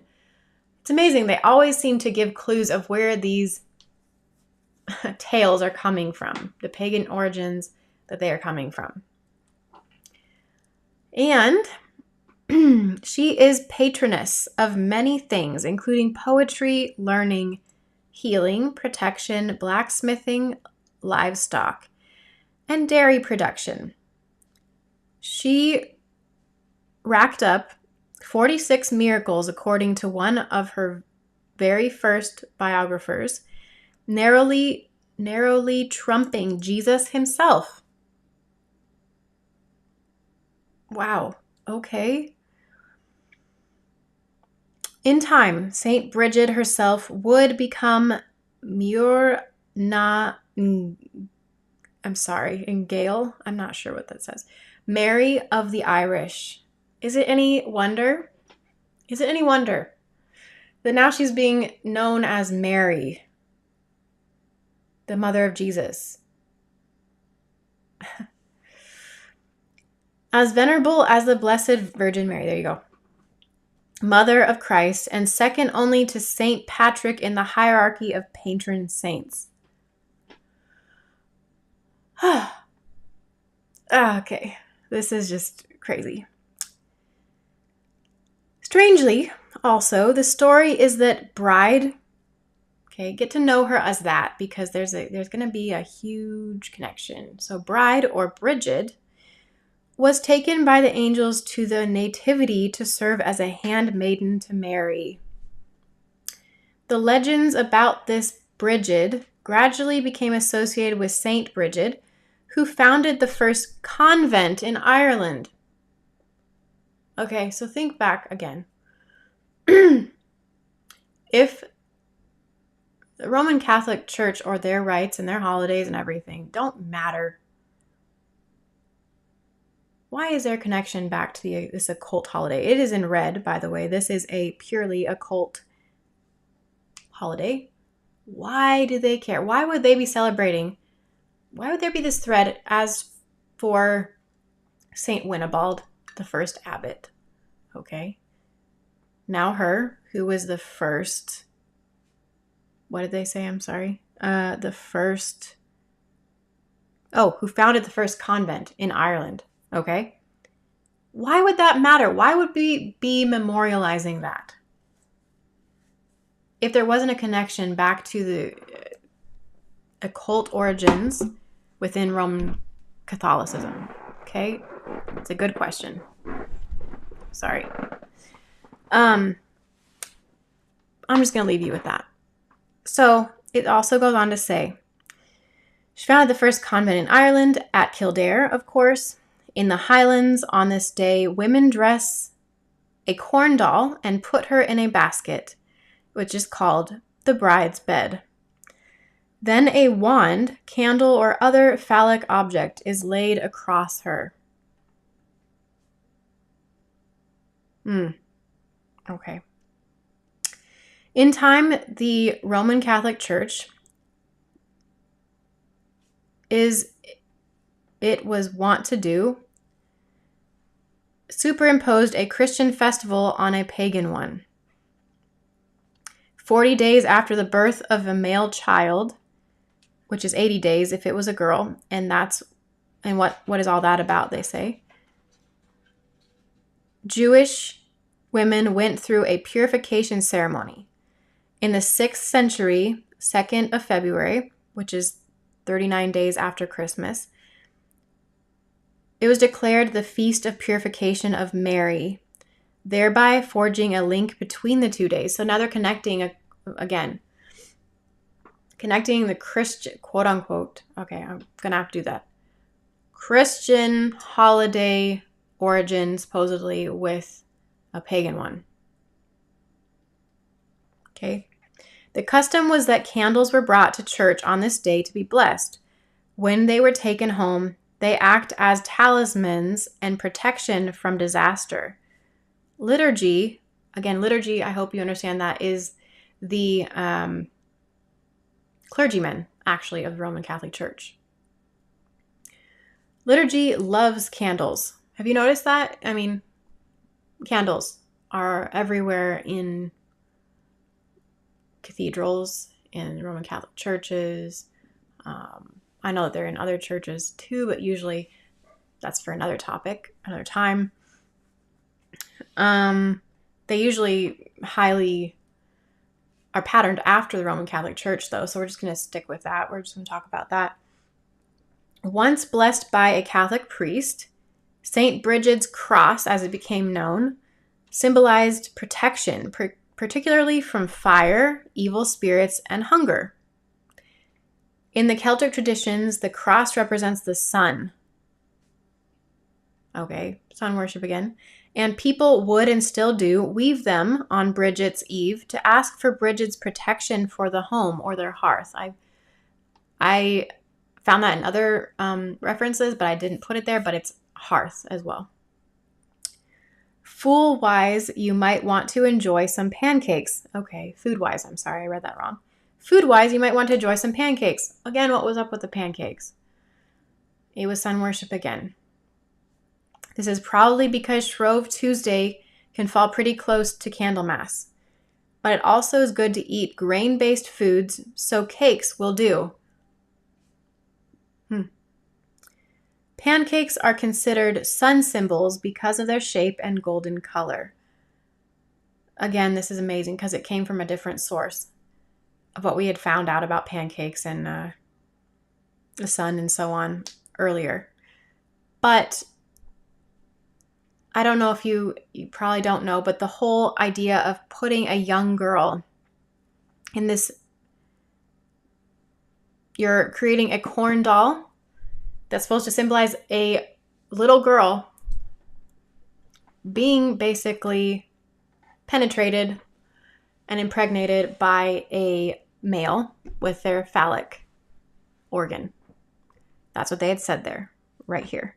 In the 16th century, 2nd of February, I'm sorry, that was not right. Let's go up here, second paragraph. The legends about this Bridget gradually became associated with St. Bridget, who founded the first convent in Ireland at Kildare, of course. In the Highlands on this day, women dressed a corn doll and put her in a basket, the bride's bed. Then a wand, candle, or other phallic object is laid across her. Why would they use the word phallic if they didn't mean for that sexual intercourse innuendo to be there? So that's really what they're telling you. They know exactly why this holiday exists. It's for that reason. They're wanting to take advantage of young girls. So, the Vestal Virgins. Let's talk about this a little bit. This is, it came about in the late 12th century. Gerald of Wales wrote that 19 nuns took turns in keeping a perpetual fire burning at Kildare. So this is in honor of St. Bridget. So this began again, St. Bridget. She influenced a lot of things, and none of them were really positive. And that this fire was kept burning since Bridget's time. It has been suggested that fire originally belonged to a temple of Bridget, the goddess. So now you have Bridget and you have Bridget. What they're doing is they're introducing you to what is usually known as the triple goddess or the Celtic Trinity, where you have the triple knot that signifies this. You have Bridget, you have Bridget, as they're saying here. And then you have another one that comes into it, which is usually Brittany. And they're all goddesses of mythology. So when you do the triple Celtic knot on you and you think it's a Christian symbol, it is not, unfortunately. So, the Roman goddess Vesta and the Greek goddess Hestia had perpetual flames or fires tended by priestesses. That's where this comes from. That's really at the root of it, is the worship of Vesta and Hestia. According to Gerald, it was ringed by a hedge that no man was allowed to cross, lest he be cursed. But if Brigid, the saint, was many things, so too was the goddess of the same name. Interesting. The supposed Celtic goddess is known as the triple goddess. Here we go. They're actually explaining it. She was goddess of both the alchemical power of fire and the healing power of water. Now it's elements of witchcraft that she presides over. She's the goddess of the alchemy between those things. Alchemy, of course, is purely occult. It is witchcraft. It is worship of those things and what it can get you and what it can make. And casting spells, usually. So, I'll make my point that is kind of going nuts in my brain in a minute. But Vesta, goddess of the home and hearth, is symbolized by and resides in her sacred fire. In antiquity, her fire burned in Roman homes as well as in the inner sanctum of her temples in the Roman Forum and other cities throughout the empire. The ancient Romans believed that Vesta's fire protected their world, families, and lives, and that if the fire went out, Rome would fall to invading barbarian armies. To prevent this from happening, an order of Vestal priestesses was created to keep the eternal flame alight in Vesta's temple. The Vestal order was Rome's only full-time, get this, it's its only full-time state-funded priesthood.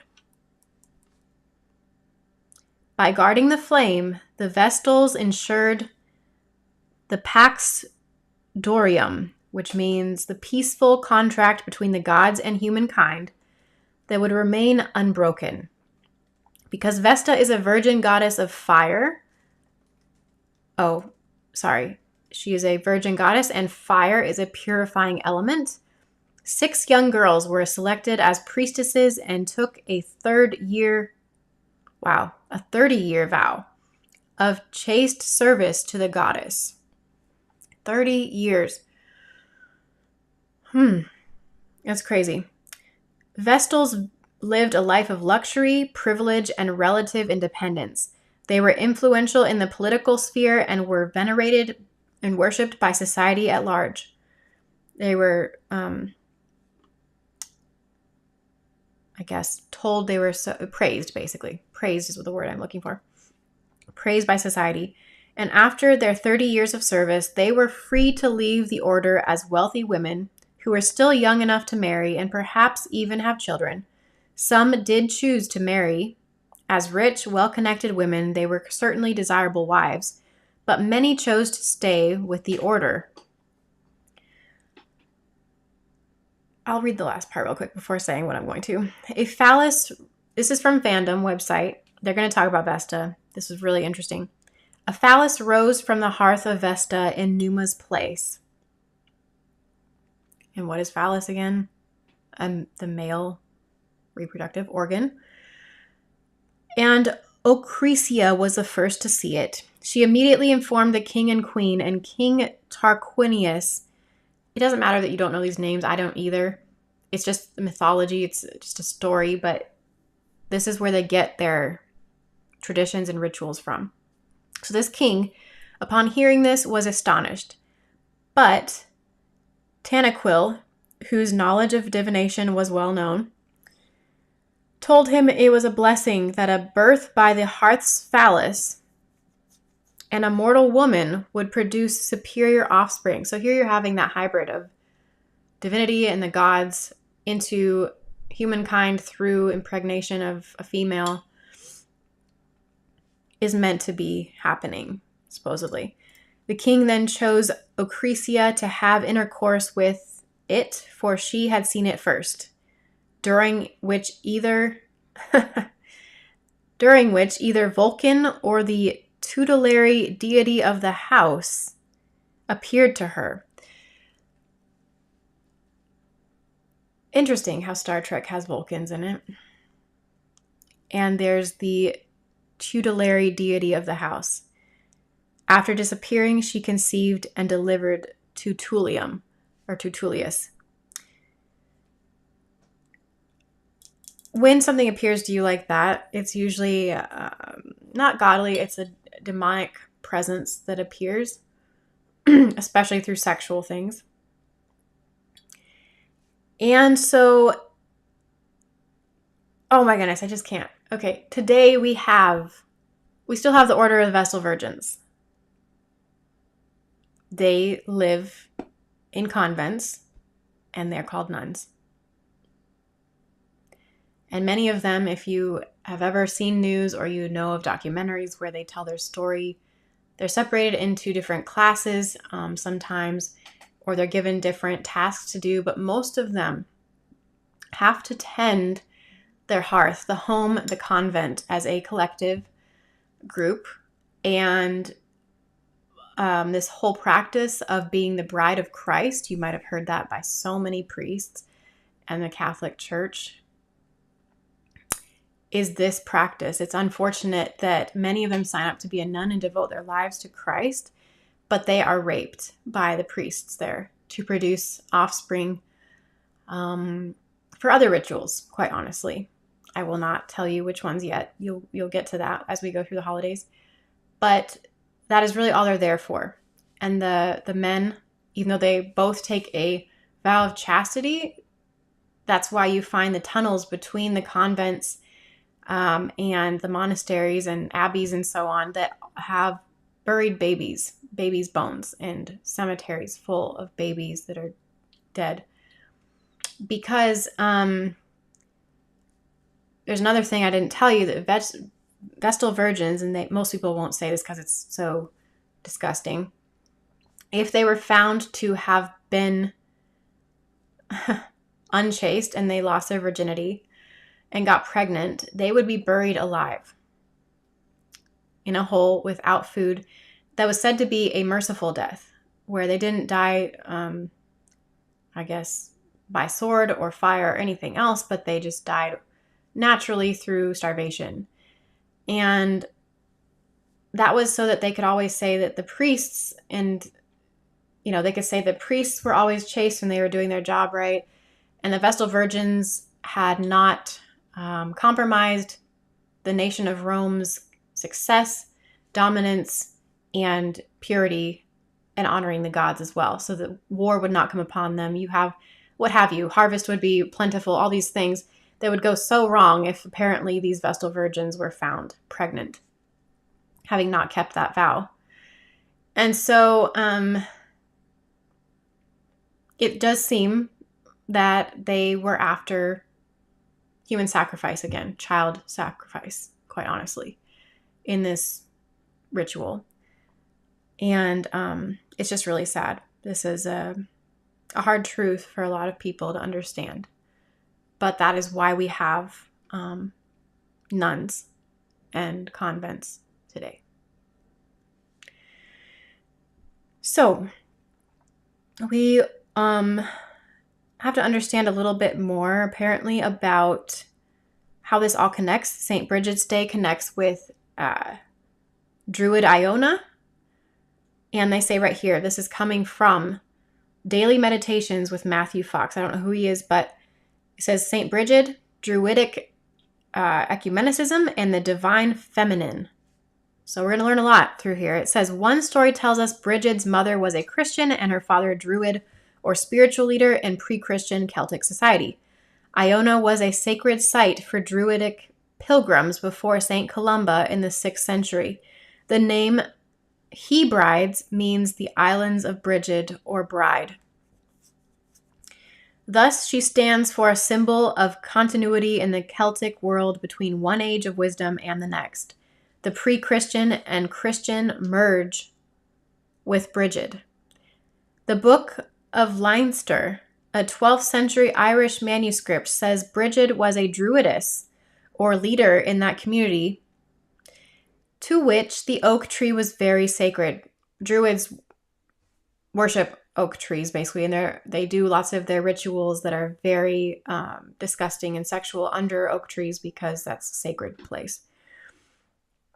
And with its roots in the earth and its reach for the sky, it connected earth and heaven. So that's what the reason they give for doing it in round oak trees and oak groves, I guess. Kildare means Church of the Oaks. So there you have it. St. Bridget, if this is true, she actually created this entire convent with the name Kildare, which gives honor, again, to oaks. Why would you have that if she wasn't a druid? Why would you be worshiping or giving praise or memorializing, again, an oak? It just doesn't make sense. But it says, Kildare means Church the Oaks, and Bridget saw Christ as her druid. So this is how twisted and disgusting and ridiculous it gets when she was supposedly a Christian girl at the beginning of what we said, who was claiming to be Christian and devoted to Christ. This is actually the Christ she meant. Christ was a druid in her estimation, and she was devoted to him. So, the last sentence there is the pre-Christian earth goddess was Bridget, or the Great One, or Shining One, says Noel. The earth goddess was the shining or brightest deep in all things. I don't know what that is supposed to mean truly, but at least they're giving some context here. This is truly what they believe, is that she was a druid, one of the most famous druids, actually. So, Groundhog Day. Who doesn't think really that a groundhog is pretty cute? And we all think it's amazing and it's such a fun, kind of silly day. We're going to find out why this matters. And it does come, again, straight from Candlemas, which is the occult. So you have St. Bridget's Day, Candlemas, and Groundhog Day. They all kind of go together. And it says, traditionally, Irish people celebrated the 1st of February as the first day of spring. This comes from the ancient belief that the Celtic goddess of fertility, Bridget, this time with an H in it. I hope you go back through these slides and realize there's Bridget without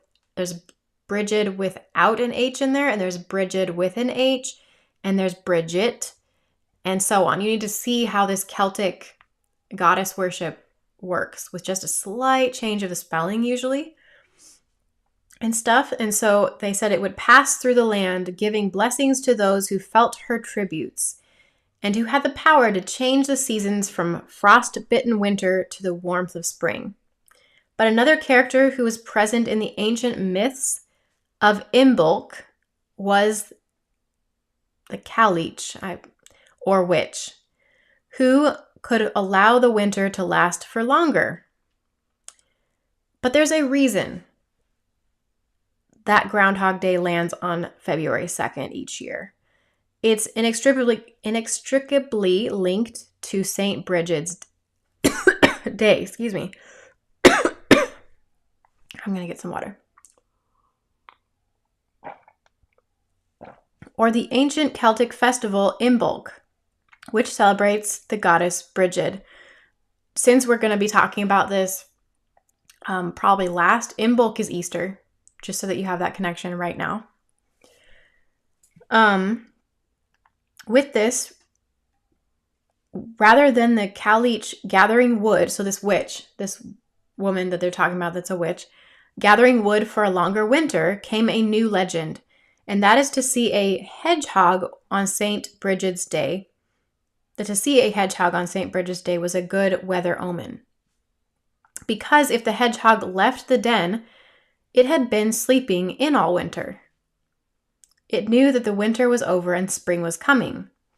Legend has it that Cailleach would hope that the 1st of February would be bright and sunny, which would wake her up early and allow her to gather enough firewood to keep warm during the long winter which was still to come. If the day was dark and gloomy, the Cailleach would sleep through the day and be unable to gather more firewood, meaning that spring was on its way. It's already possible to see where the Groundhog Day tradition of predicting 6 more weeks of of spring came from. But before Imbolc became Groundhog's Day, it was assimilated into Christianity with Candlemas, which celebrates the purification of the Virgin Mary. So that is truly where it comes from. It was based on an old woman witch that would come out of her house, and if she gathered wood, then they would still have plenty of days of winter ahead of them that she had to gather wood for, to symbolize to everyone that it was still happening. If she didn't come out and she was sleeping through it, then spring was on its way. That was the original groundhog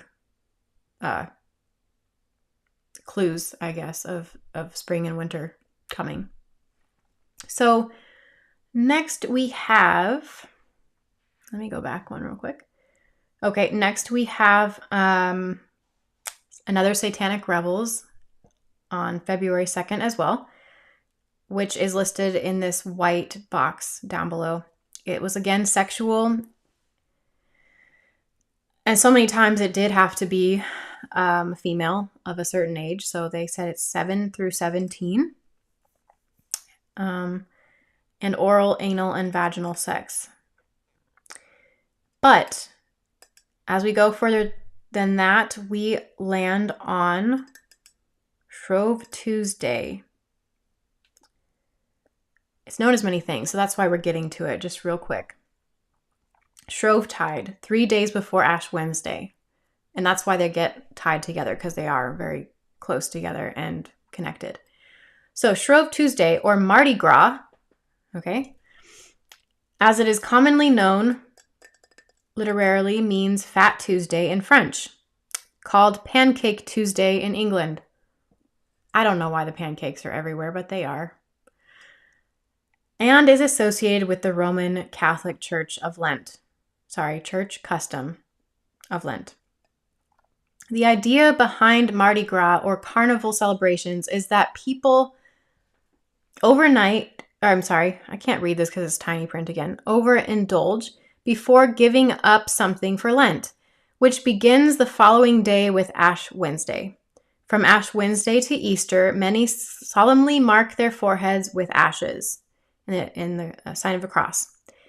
Fasting or abstaining from certain foods or physical pleasures for 40 days. This is done to supposedly imitate Jesus Christ's 40-day fast in the wilderness, which they claim is from Matthew, described in Matthew 4, verse 1 and 2. According to the Catholic Encyclopedia, however, the real aim of Lent is, above all else, to prepare men for the celebration of the death and resurrection of Christ.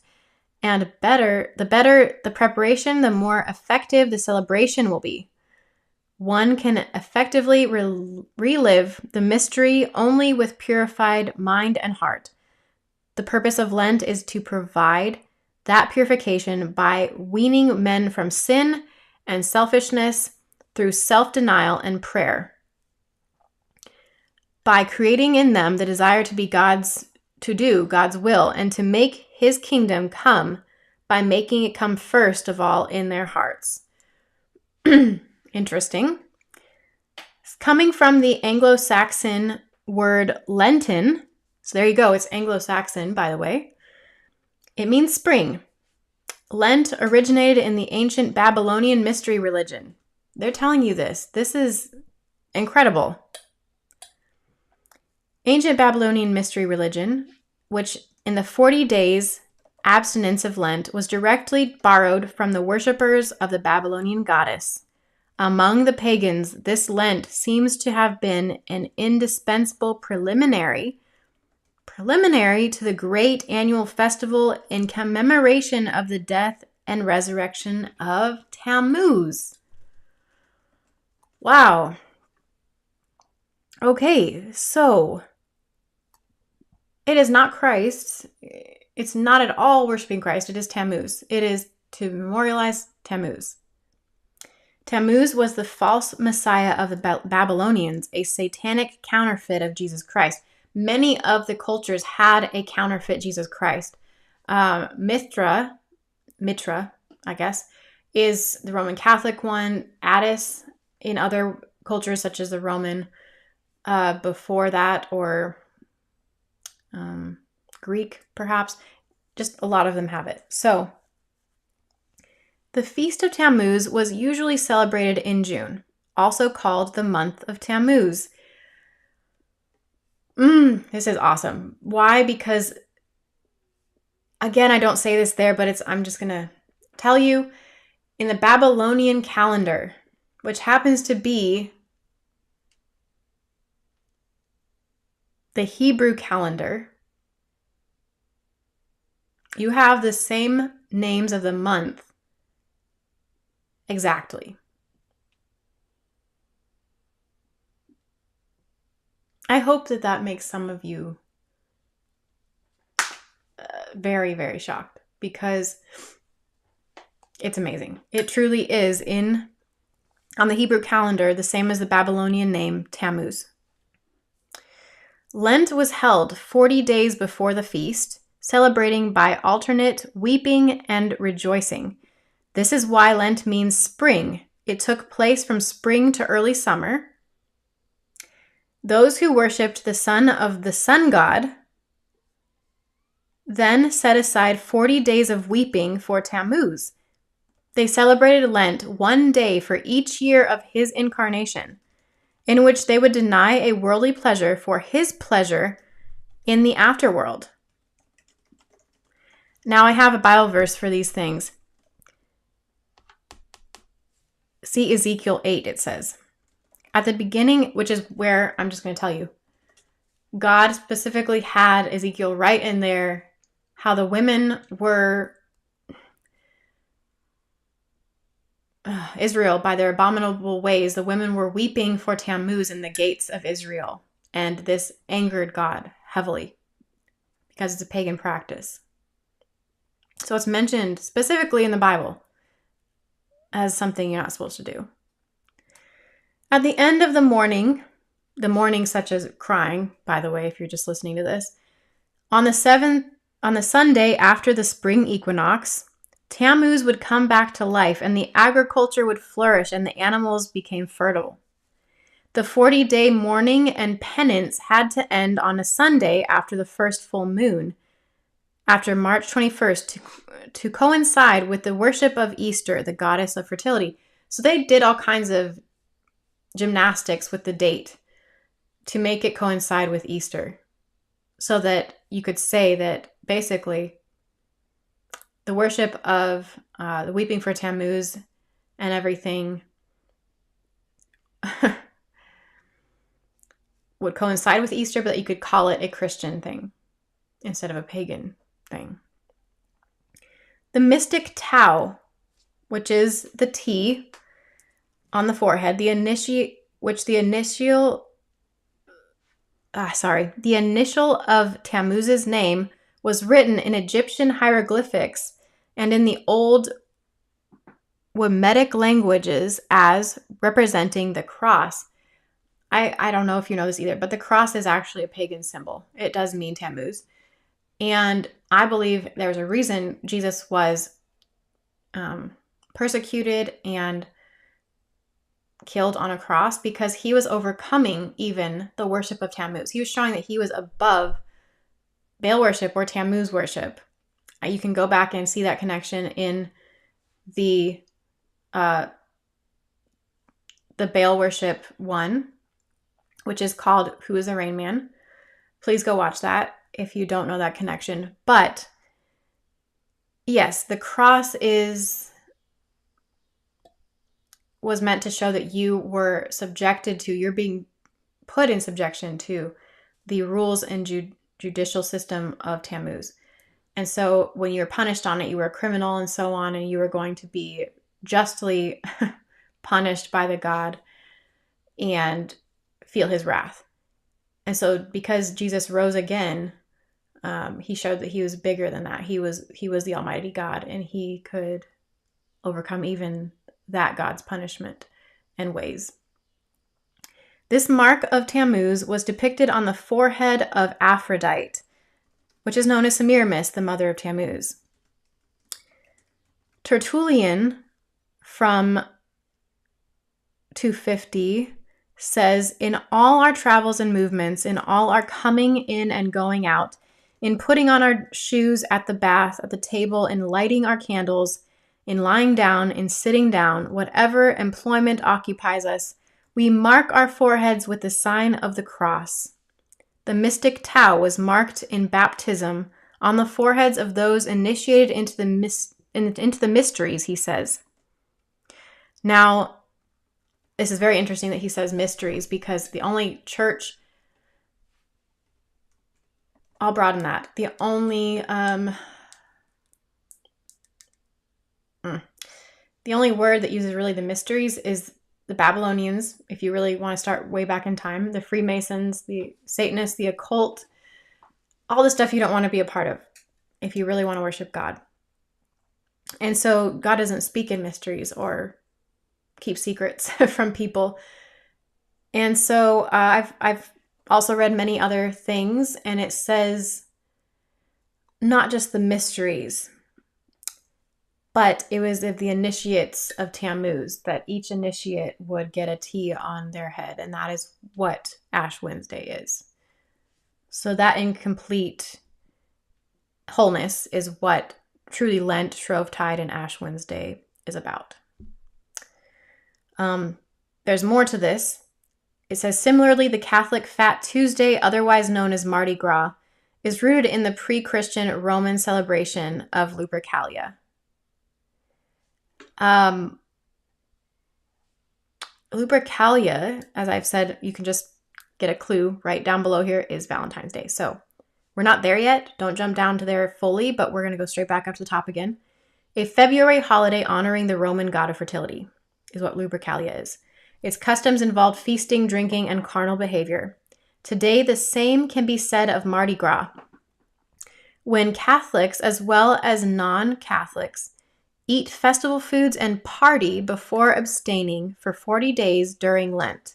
The spring equinox was recognized by various pagan cults as a festival marking the resurrection of light, triumphing over darkness, and the fresh fecundity of the land, or fertility of the land.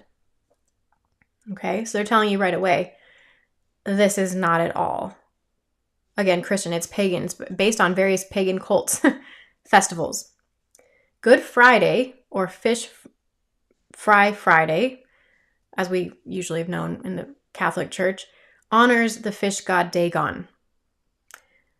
Palm Sunday is traditionally a Christian, quote-unquote Christian, again, that means it's Catholic, holiday, though it has some roots in paganism. Much of Christian tradition arose from the Greek-Roman culture. I'm glad they're telling the truth there, because if you get anything from ever being just confused by a lot of things that the Catholic Church does, basically it's from a Greek and Roman mishmash of mythology and gods. Truly, that's where it's coming from. Okay, so it arose from the Greek and Roman culture, in which the palm branch was a symbol of triumph and victory, peace and eternal life. The palm was also a symbol of eternal life in ancient Egypt, where palm tree worship was practiced. So Palm Sunday, they're telling us, is directly related to the Egyptians' worship of palm trees. I hope you know that now, but tree worship, why? I don't understand why, but okay. So, Lupercalia, now we jump down to that. In ancient Rome, by the way, this picture on the side here of this wolf, two human children are underneath her, suckling her breasts. This is Lupercalia, which is very, very awkward. But here's an interesting thing to note. On Valentine's Day, or aka Lupercalia, it is actually the colors that I have there. It's from the Church of Satan. They religiously keep Lupercalia Day. I hope you know that. And they will not miss one of those days. It is also overlapping with the Society of Jesus, or the Jesuits. Okay, that's not a good sign. Just thought that would be an important note. But it says, in ancient Rome, February 15th marked the traditional festival of Lupercalia, which was an observance of fertility and the coming of spring. Lupercalia was a major festival on the Roman calendar and was commemorated every year on February 15th. It was held in honor of the gods Faunus and Lupercus, the gods of agriculture and fertility. It also honored the mythological founders of Rome, Romulus and Remus. Again, if you're all into witchcraft and everything, Satanism, Jesuitism, okay, the Church of Satan, those are the people that are really strict about keeping this. Why would everything point back to the Church of Rome again? Or the founders of Rome? Why all of this? Just ask yourself that. Lupercalia was considered an important holiday of religious observance and purification. In the morning, the priests of Lupercus, known as Luperci, gathered at Lupercal Cave.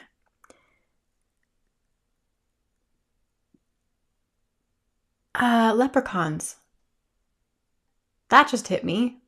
Why do we have leprechauns? It sounds so much like Lupercal. I'm not saying there's a connection. I have never seen a connection yet with that, but it's interesting nonetheless. Anyway, back to Lupercal Cave, the place where Romulus and Remus were said to have been cared for as babies by a she-wolf, Lupercus, named Lupercus. The cave lay at the foot of Palatine Hill, the spot at which the brothers were believed to have founded Rome. With the sacrificial blood wiped across their foreheads, the youth partaking in this ceremony would then run the circumference of the Palatine Hill, perhaps about a 5K, tracing the traditional route of the city boundaries that were traced by Romulus the day he founded Rome. In a representation of fertility, and because Lupercus was a god of shepherds, 2 male goats were sacrificed in the cave. This was followed by the sacrifice of a dog to represent purification, and because dogs often guard the flocks. Blood taken from the sacrificial knife was then smeared across the foreheads.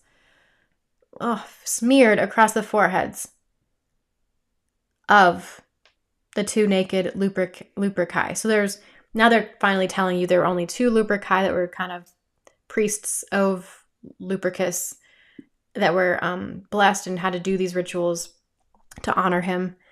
And what did they say next? Let's see. The knife was then wiped clean with a piece of milk-soaked wool. Historians have suggested this ritual is a reason why Valentine's Day is associated with the colors red and white. Red represents the blood from the sacrifice, while white represents the milk on the wool that wipes the knife clean, signifying new life. Feasting followed this ritual, and after stomachs were full, the Luperci cut strips from the sacrificed goats, called thongs, and dipped them in the sacrificial blood. The Luperci then ran naked through the streets of Rome and whipped any woman within striking distance. Many welcomed the lashings. How strange is that? They welcomed such whippings, basically, often revealing bare skin for the whips to strike them. The Romans believed that the whips beside it would make childless women more fertile, while blessing pregnant women with the gift of an easy birth. The Lupercal was situated in the foot of the Palatine Hill, and beside it grew one of the wild fig trees considered sacred to Romulus and Rome. So now we have the fig tree being worshipped and sacred to them for another reason. The fig tree with its pendulous testicle-shaped fruit and milky sap, so there you go, that's why it's important to them, was considered an aphrodisiac and a fertility booster for men, and was often called the goat fig for its association with Pan, bestiality, and male potency. The Lupercal was also flanked by a shrine to Rumina, the goddess of breastfeeding, a reminder that a mother's milk of any species is crucial to the survival of Rome. Crucial to the survival of Rome. Interesting. A time known by Wiccans and occults for sex magic rituals. I'm glad they're being honest. They're just laying everything out there. None of this is ever what I've written.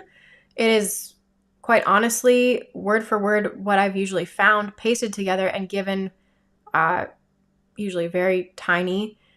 I give the resources and websites where I got it from because I don't have room. But at least it's there. You can always zoom up on it. So another custom during Lupercalia was the pairing of young Roman boys and girls.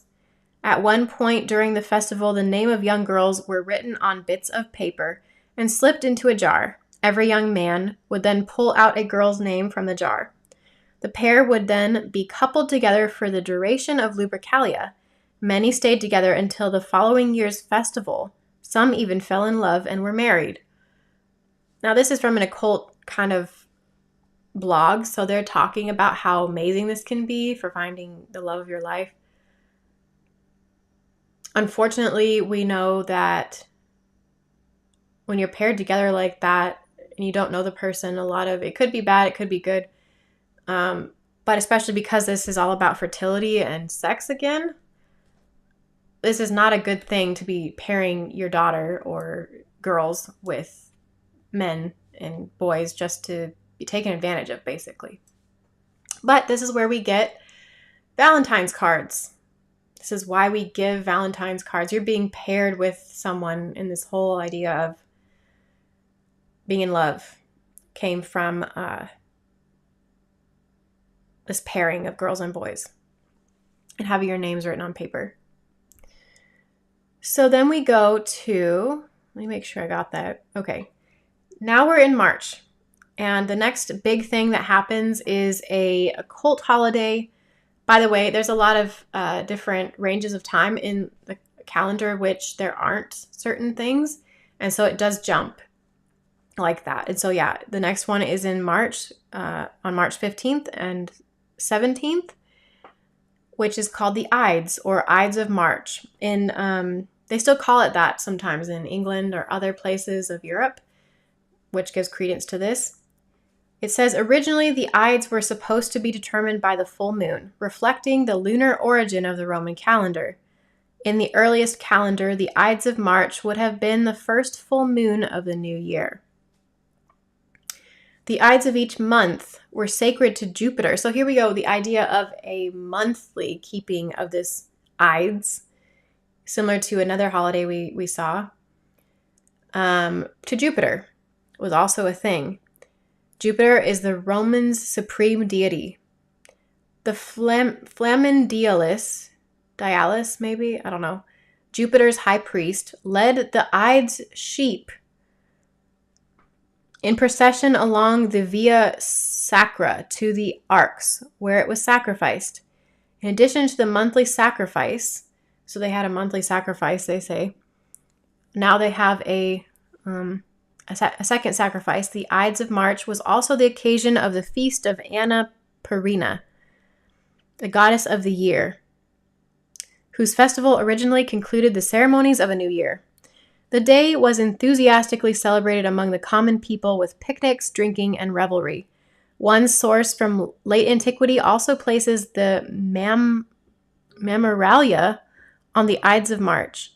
This perhaps driving him, this observance, which has aspects of scapegoat or ancient Greek pharmakos ritual, involving beating an old man dressed in animal skins.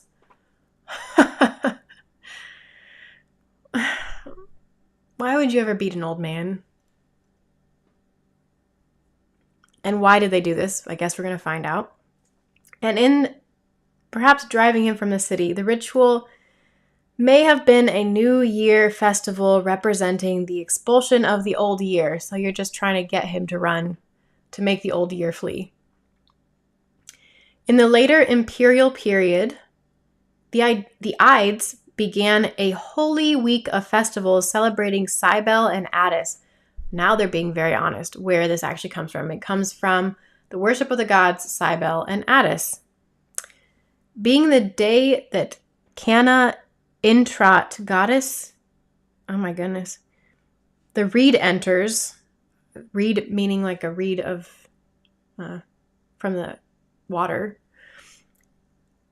When Attis was born and found among the reeds of a Phrygian river. Phrygian.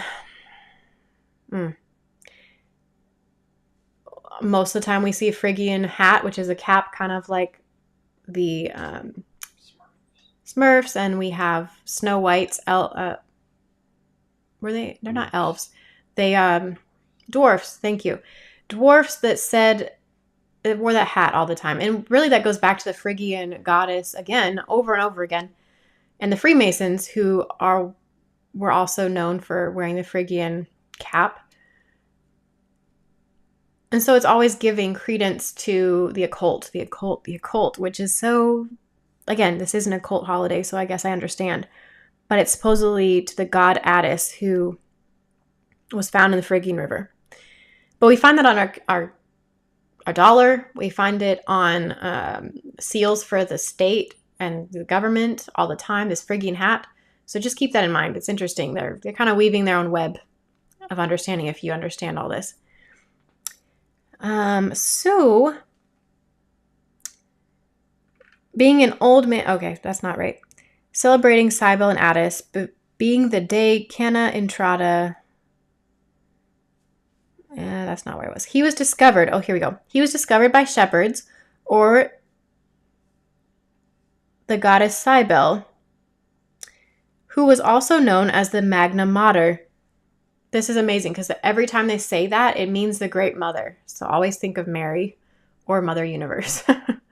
You need to make those connections because these are all the different names that they're truly giving throughout history, throughout different cultures, that is counterfeit all the time of a Christian. We're not to worship Mary either. It never tells us to ever worship Jesus' mother. So they have these reasons why it's always a goddess. It's always a god they're worshiping.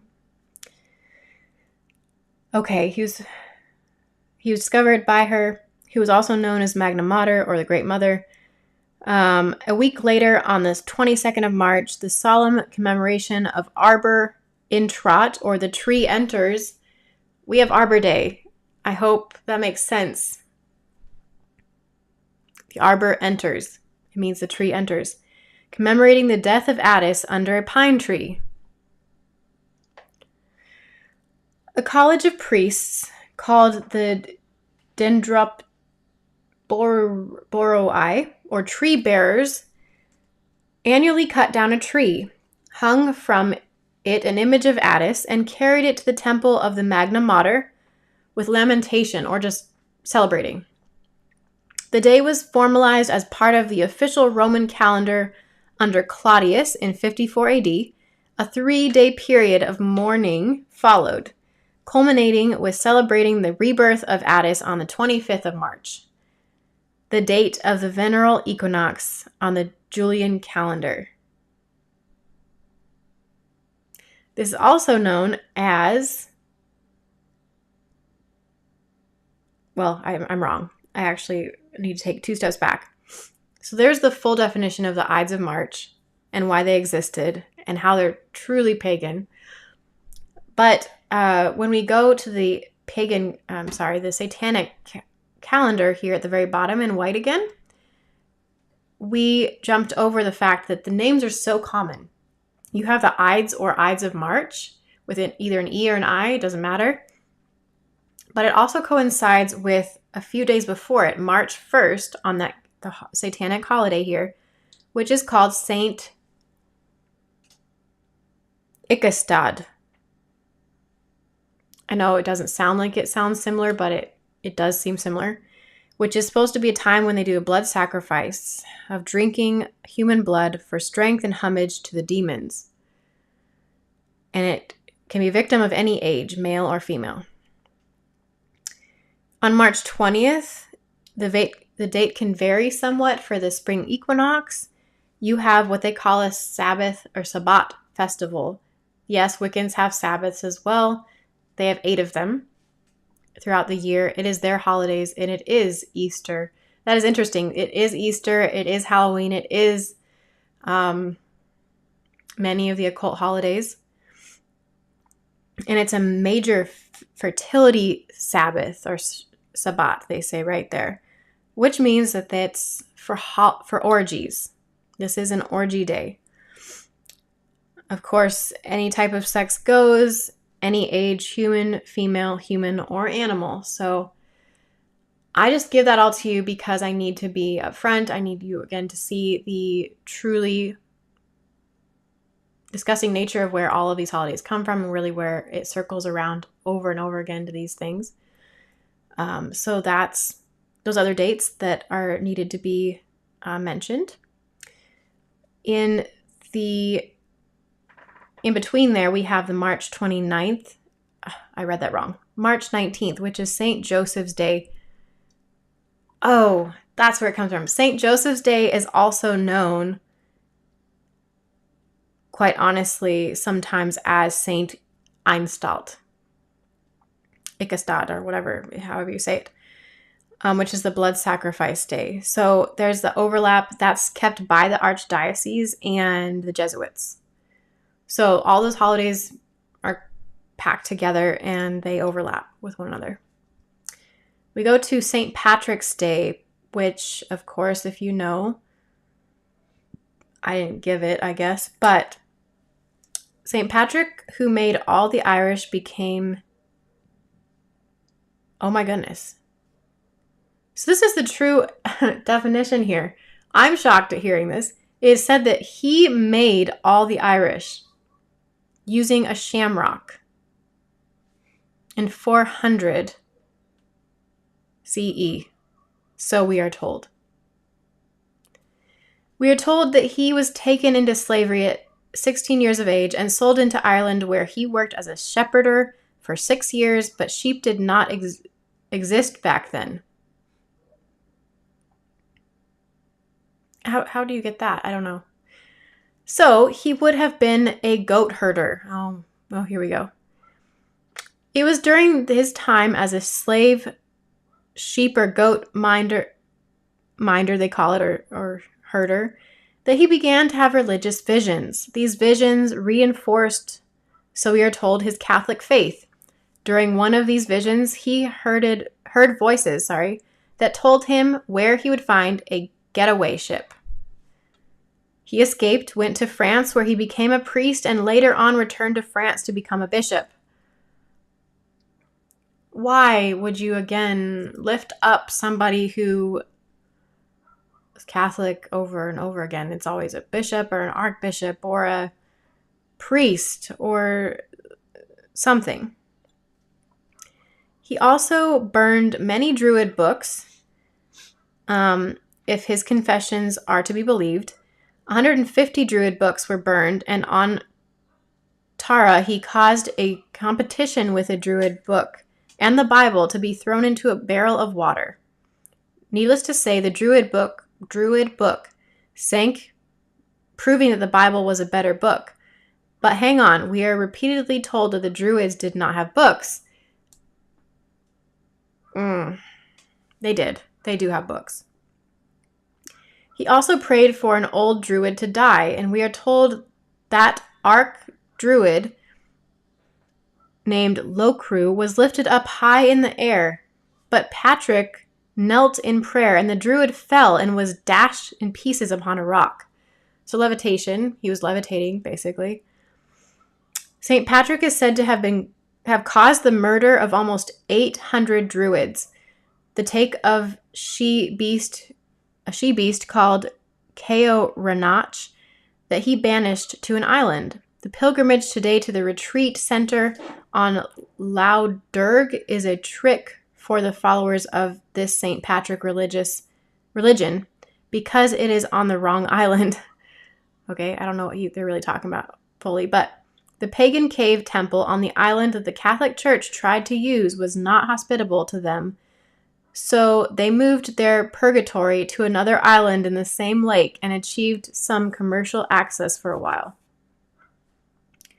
There is a story about Patrick and two pagan Celtic princesses. And so there, within sight of the palace of Cuachan, Patrick baptized them with the waters of the well of Cleabach. These two priestesses, I'm not going to attempt to say their name, remained for a while on their knees, deep in prayer. A rough stone altar was made ready, and Patrick prepared to say Mass. Before the Mass began, the two girls came forward saying, "We wish to consecrate ourselves as spouses of Christ." Patrick received their vows and placed over them the veil, the first consecrated virgins in Ireland. Then they wished to see the face of Christ, but Patrick replied, "You cannot do that until you have tasted the sacrifice and passed through the door of death." But they said, "We desire these things." Patrick offered the sacrifice and gave them the Holy Eucharist. Then he closed their eyes, and they died.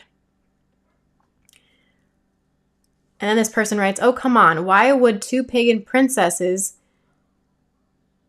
study at a druid school under royal patronage suddenly want to be spouses or wives of Christ?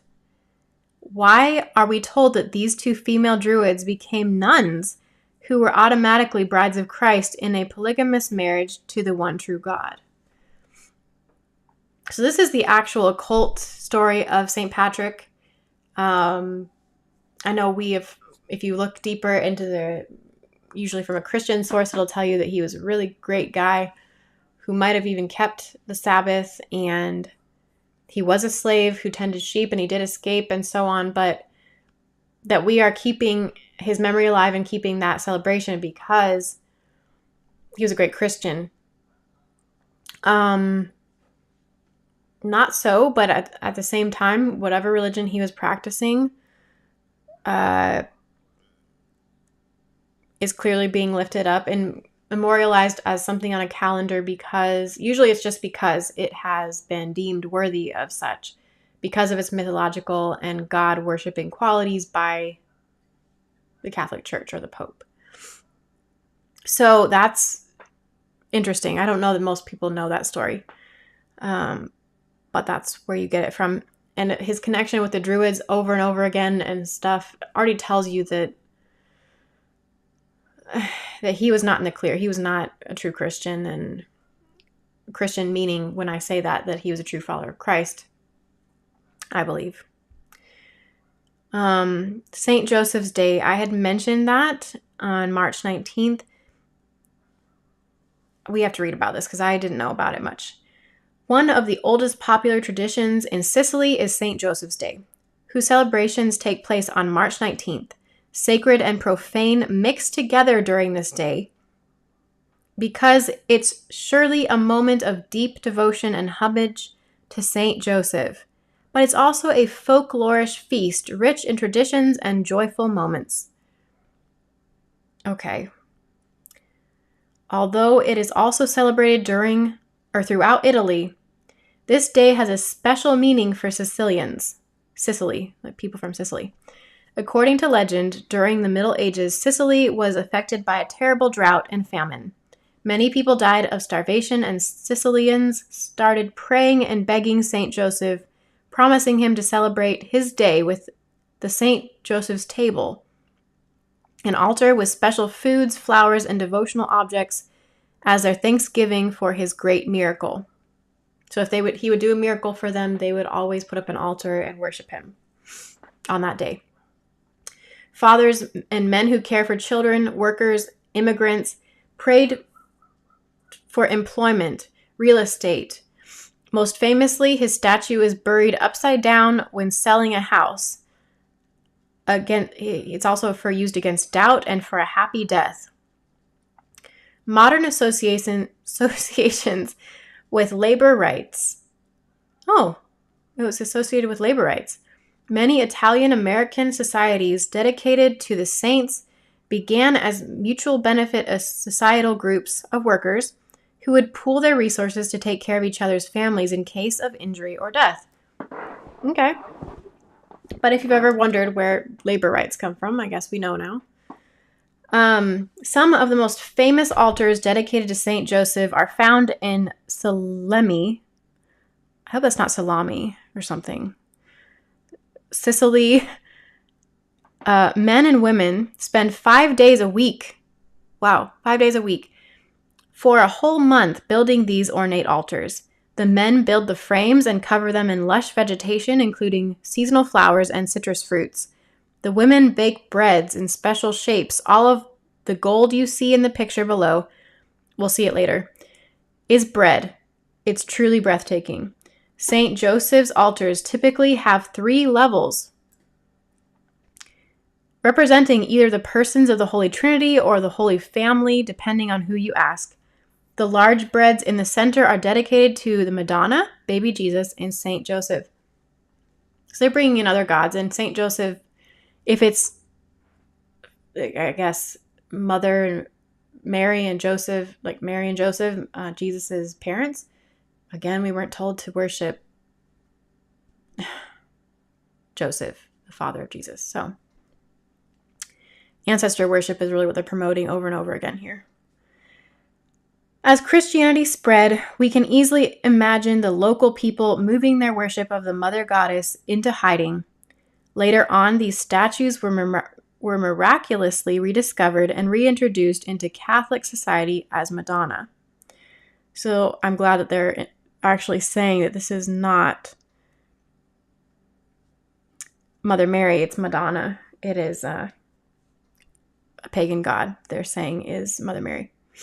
From the cult of Mary, so they actually know it's the cult of Mary.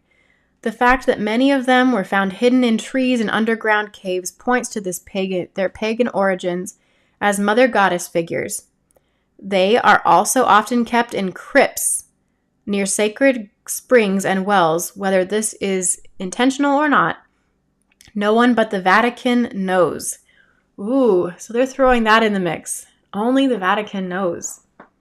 That implies that in all of history, or at least in this historical understanding, but I actually know that most of history is actually not accurate. The Vatican goes in and they change the history that's going to be reported in your history books, what's taught in schools, what is going to be reported on the news, all these things to be what they want it to be, so that it venerates, meaning celebrates and worships either these quote-unquote saints or ancestors or Freemasons or other occult members or other bishops and priests, or a day that was worshipped for a different god or goddess.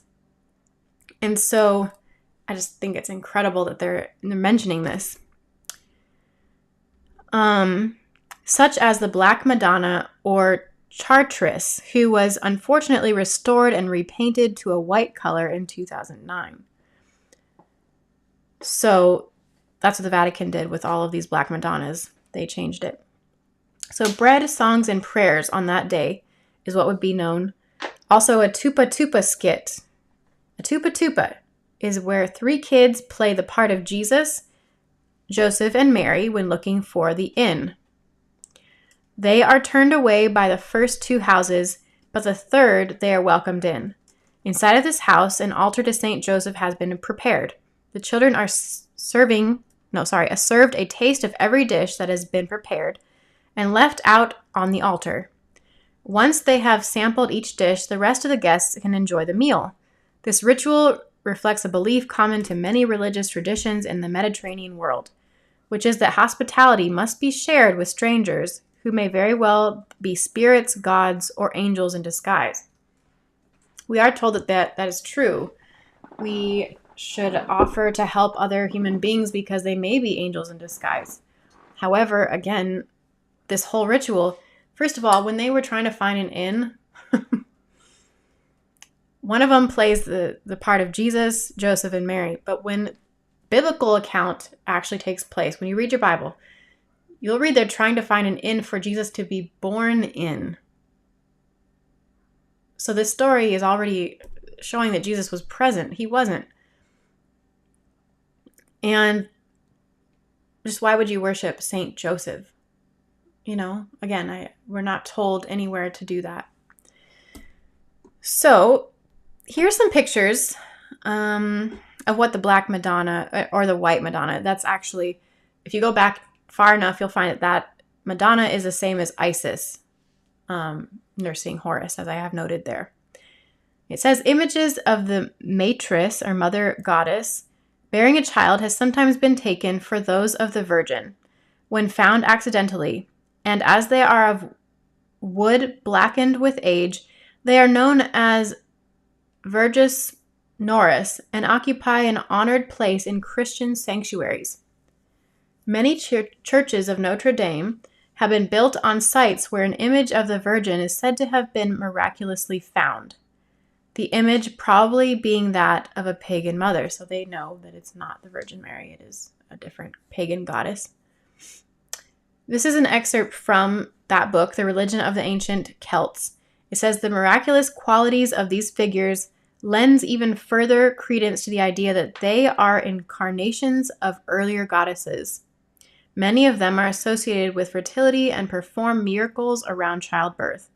La Moreneta, the Black Madonna and patroness of Catalonia, is believed to be in charge of all things involving sexuality, fertility, childbirth, and marriage. An old saying from the religious region states that he is not well wed who has not taken his wife to Montserrat. I guess to see that site and give praise or worship or sacrifice to her. Many other Black virgins are also linked to those women's mysteries, hence the massive cults that sprung up around their shrines. When one takes into consideration that goddesses such as Isis, Artemis, and Inanna were also known to oversee the same realms, the true identity of the figure is revealed. So I'm really glad they're directly tying that connection. But Isis and Artemis and Inanna are also known as Semiramis, which is Nimrod's wife and mother. He actually married his own mother and made her his wife. And then this was the beginning of Baal worship, so we know it's that. Okay.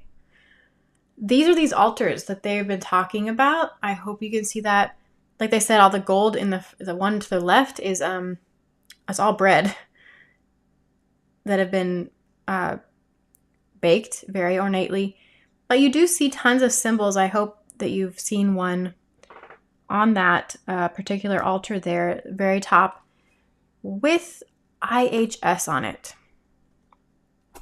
IHS is not usually known either for being Christian. It's Isis, Horus, Seb, or Set, as there was the Egyptian gods that were all named that, and you could either be Set or Seb. The second one here is a cup. This whole idea of a cup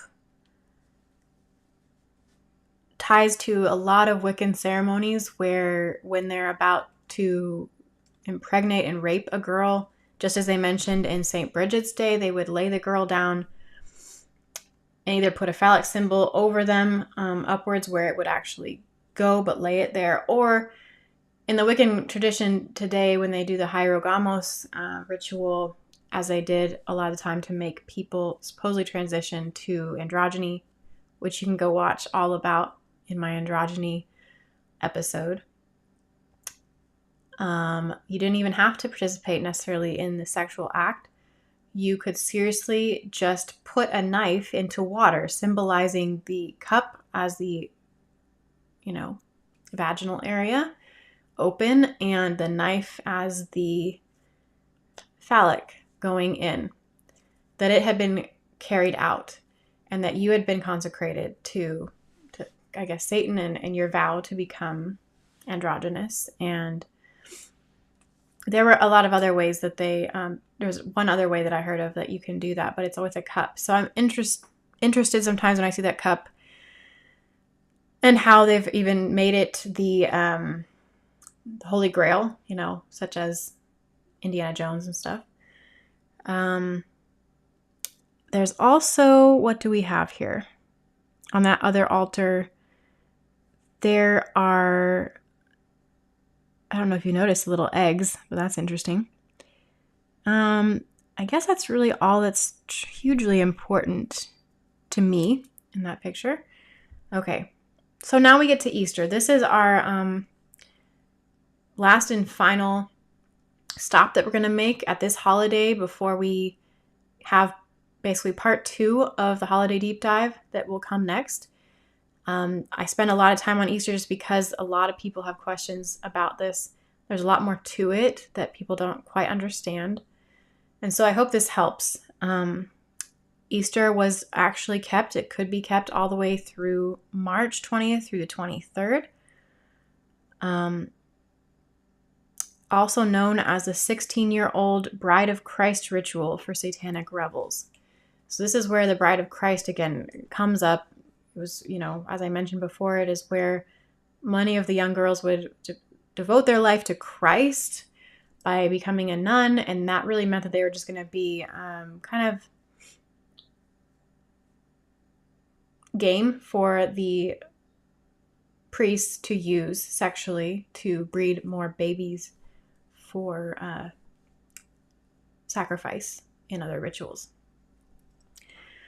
So becoming the bride of Christ, it may be a beautiful thing in the Bible, but the Catholic Church has totally changed that meaning into something else. And like I'd mentioned before, many nuns will give their testimony and in documentaries, and they'll talk about how much abuse they went through.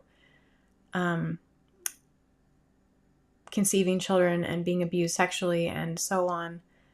Just even humiliation techniques and so on that they went through being a nun, and how the order of Catholicism and nunnery, whatever you want to call it, is not really godly at all. So Easter is also known as Ishtar or Oestra, goddess of the dawn. That tells us a lot. And actually, I recently just found something out reading the Bible and reading about Lucifer, Satan, all these things. He was also known as, I hope I say this right, something of the dawn. Maybe I'll have to add that in later. But he is actually known as being at dawn. So it's kind of like he's the counterfeit. He's a true source of worshiping. What? Son of the morning. Son Venus. of the morning. And what? Venus. And Venus. Morning star. Yeah. So he is known as that. It's a nod back to him. But this is what would happen. The Saturnalia, it comes from Saturnalia again, originated at the birth date of Tammuz, the bastard son of Semiramis, the widow of Nimrod, of biblical evil fame. So they're putting it directly where the origin starts. After Shem cut Nimrod, this is Shem from the Bible. Good guy.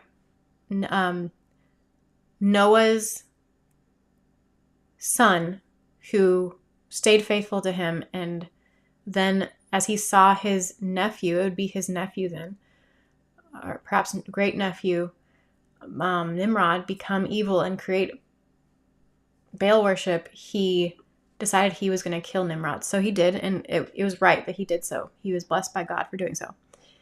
So he cut Nimrod into pieces, and Babylonian legend insists that he ascended into the heavens and became the sun god himself. So this is when, let me clarify, this is Nimrod, that he supposedly ascended and became a god when that happened. The rays of the sun implanted the seed into his widow, and presto, she was pregnant. The son of the sun god was miraculously conceived, as was the adoration of the mother and child cult evident in every culture on earth today. That is the truth. This is truly where that all comes from. And no matter what it's called in every mythology and every culture, it is truly from Nimrod and Semiramis and their son Tammuz that we get the Trinity and the mother-child cult that happens everywhere. On the winter solstice, Tammuz was born, they say, as were most of the traditions surrounding the child mass. This is in quotations as well. So they actually had a season of child mass, which is really, it's going to be sad. Tammuz, the reincarnation of the sun god.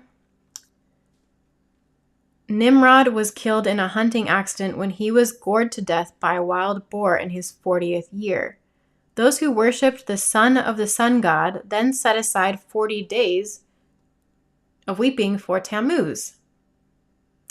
They celebrated Lent, 1 day for each year of his incarnation, in which they would deny a worldly pleasure for his pleasure in the afterworld. Like I said, Ezekiel 8, it's directly from the same area, says that this was an ungodly practice of the pagan women to weep for Tammuz. That is what Lent is. That is why they did it, because Tammuz was their god. The eggs and rabbits that many of us have always wondered from childhood, why on earth do they have a connection to Easter? They shouldn't, but here is the supposed connection. After many years, his mother Semiramis died. The gods looked favorably on the mother of God and sent her back to earth as a spring fertility goddess, always depicted as an exaggeratedly endowed, bare-breasted queen of sexual desire. Semiramis, the queen of heaven, was born again as the goddess Easter or Astarte, as she emerged from a giant egg that landed in the Euphrates River at sunrise on the sun day. Okay. On the Sunday after the vernal equinox, to proclaim her divine authority, she changed a bird into an egg-laying rabbit. As the cult developed, the priests of Easter would impregnate young virgins on the altar of the goddess of fertility at sunrise on Easter Sunday. 9 months to a year later, these same priests of Easter, or Ishtar, would sacrifice those 3-month-old babies on the altar at the front of the sanctuary and dye Easter eggs in the blood of the sacrificed infants. This is why, personally, I have never and will never color or dye an egg. As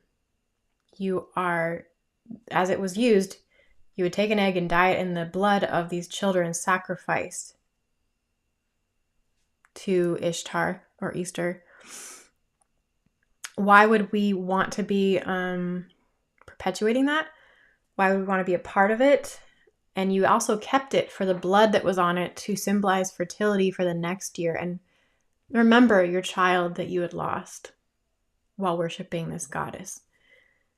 None of it's good. So there's that answer. The Queen of Heaven as well was mentioned in here. The Queen of Heaven is mentioned by name in the Bible as well. I have many, many connections with that. Actually, I mentioned it the most in the androgyny episode or show. So please go back and watch that if you want more information on her. So let's see here. I'm going to fill in one of the other disgusting details is that she supposedly, when she changed that bird into an egg-laying rabbit, was said to have fallen in love with that rabbit and had sexual intercourse with the animal. So bestiality is a part of this also. Okay, so the 40 days of Lent, or weeping for Tammuz, starts the Easter fertility season. So that's how we know that it's coming. The festivities culminate on Easter Sunday, where the priests of Easter slaughter the wild boar in honor of the boar that killed Tammuz, and the entire congregation will eat the ham of it on Easter Sunday. This comes from a certain book that I have listed there.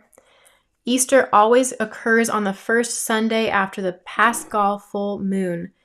This is the first full moon that occurs after the vernal equinox, which signifies the beginning of spring in the northern hemisphere, according to the Old Farmer's Almanac. So it is without fail always on the first Sunday after the Paschal full moon. Do you know what Paschal means? This is the, oh my goodness, why can't I think of it? This is when the disciples all received the Holy Spirit, the Pentecost. Thank you. So Pentecost. We're also not told to worship Pentecost. Never has been mentioned to do so, but they again try to make this a Christian holiday by saying, that it basically intertwines with Pentecost and Jesus' resurrection and all that, but it all has to do with worshiping this God that was reincarnated and the sexual fertility cults. So, Easter always, I already read that, sorry. The Yezidis, or devil worshippers of Kurdistan, hold a 40-day spring fast. This comes from the book Layard's Babylon and Nineveh. So he actually did research on all this and how they used to do this in Babylon and Nineveh. It was held in Rome to commemorate the sorrows of Ceres. In the early 19th century, German explorer Alexander von Humboldt noted the practice among the pagans in Mexico being held in spring. His account states 3 days after the vernal equinox began a solemn fast of 40 days in honor of the sun, S-U-N. A Lent of 40 days was also commemorated in Egypt. According to English scholar John Landseer in his Sabian Researches, an Egyptian Lent of 40 days was held in honor of Adonis or Osiris. It doesn't matter what god it changed from one culture to the next. It was Adonis and Osiris now, then it changed to, worship of Easter, Ishtar. It just changed names as the time went on, but it's still the same thing. So as we see here, when did this become a Christian holiday? That's the question I'm asking. And it says in 325 AD, the Council of Nicaea, Constantine met to make Easter a Christian holiday, mandating the uniform observance of the date of Easter. So he just made it mandatory. You had no choice. Is supposed to represent Jesus rising from the dead. So this is where we truly get it.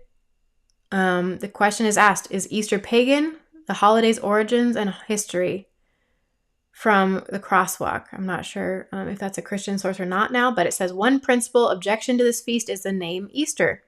It is often said that this name is a thinly veiled pagan name drawn from the Babylonian fertility goddess Ishtar, also known as Astarte or Ashtoreth, in other pagan cultures encountered by the Israelites in biblical times.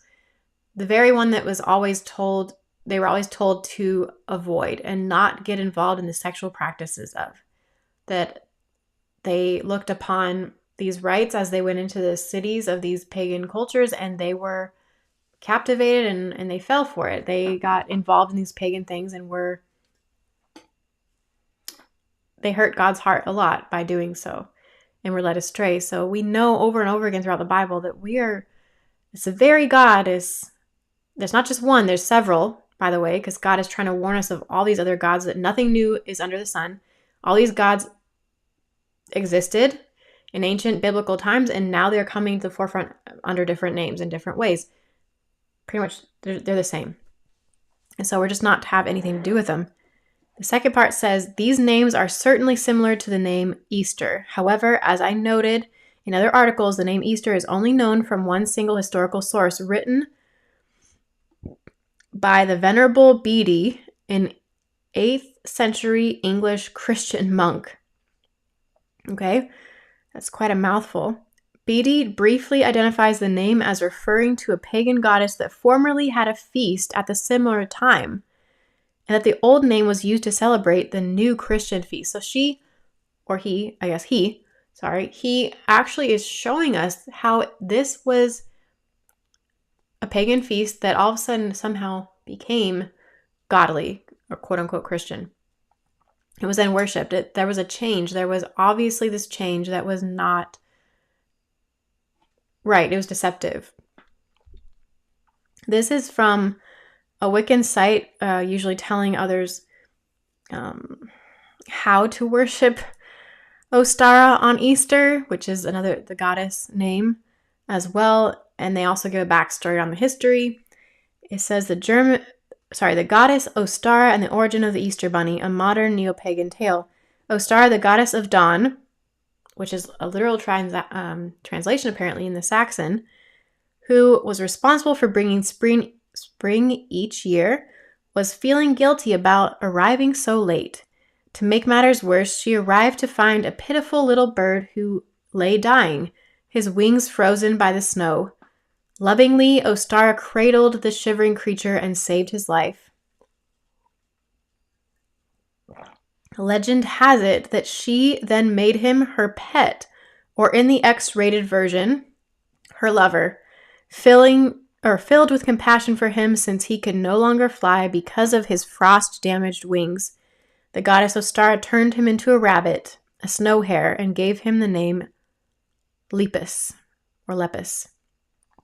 She also gave him the gift of being able to run with astonishing speed, so he could easily evade all the hunters. To honor his early form as a bird, she also gave him the ability to lay eggs in the colors of the rainbow. No less, but he was also allowed to lay eggs on one day out of each year. Eventually, Ostara lost her temper with Lepus, some say, because he was involved with another woman. And she flung him into the skies where he would remain for eternity as the constellation Lepus, or the Hare, forever positioned under the feet of the constellation Orion. But later, remembering all the good times they had once enjoyed, Ostara softened a bit and allowed the hare to return to the earth once each year, but only to give away his eggs to the children attending Ostara festivals that were held each spring. Again, there is no historical documentation or lore that states this, and I really have no idea where the tale originated from, this woman says.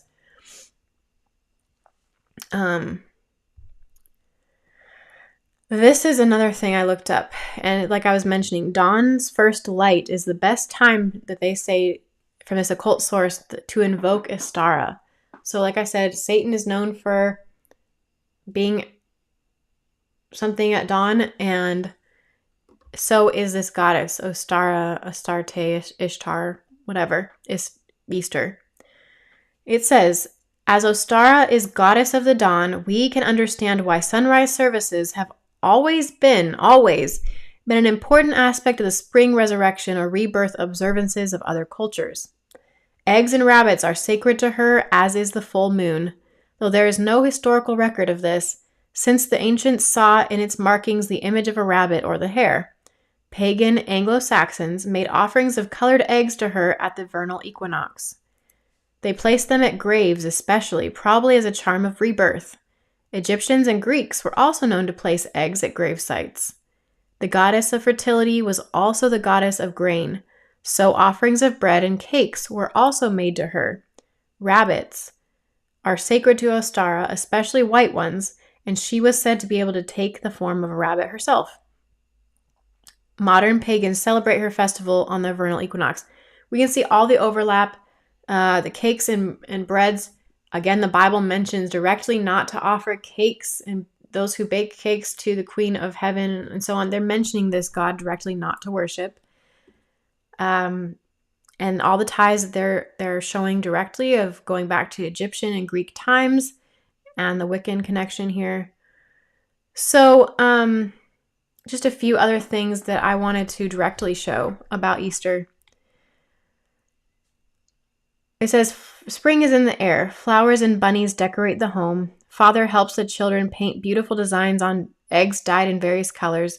These eggs, which will be later hidden and searched for, are placed into lovely seasonal baskets. The wonderful aroma of the hot cross buns that mother's baking in the oven waft through the house. 40 days of abstaining from special foods will finally end the next day.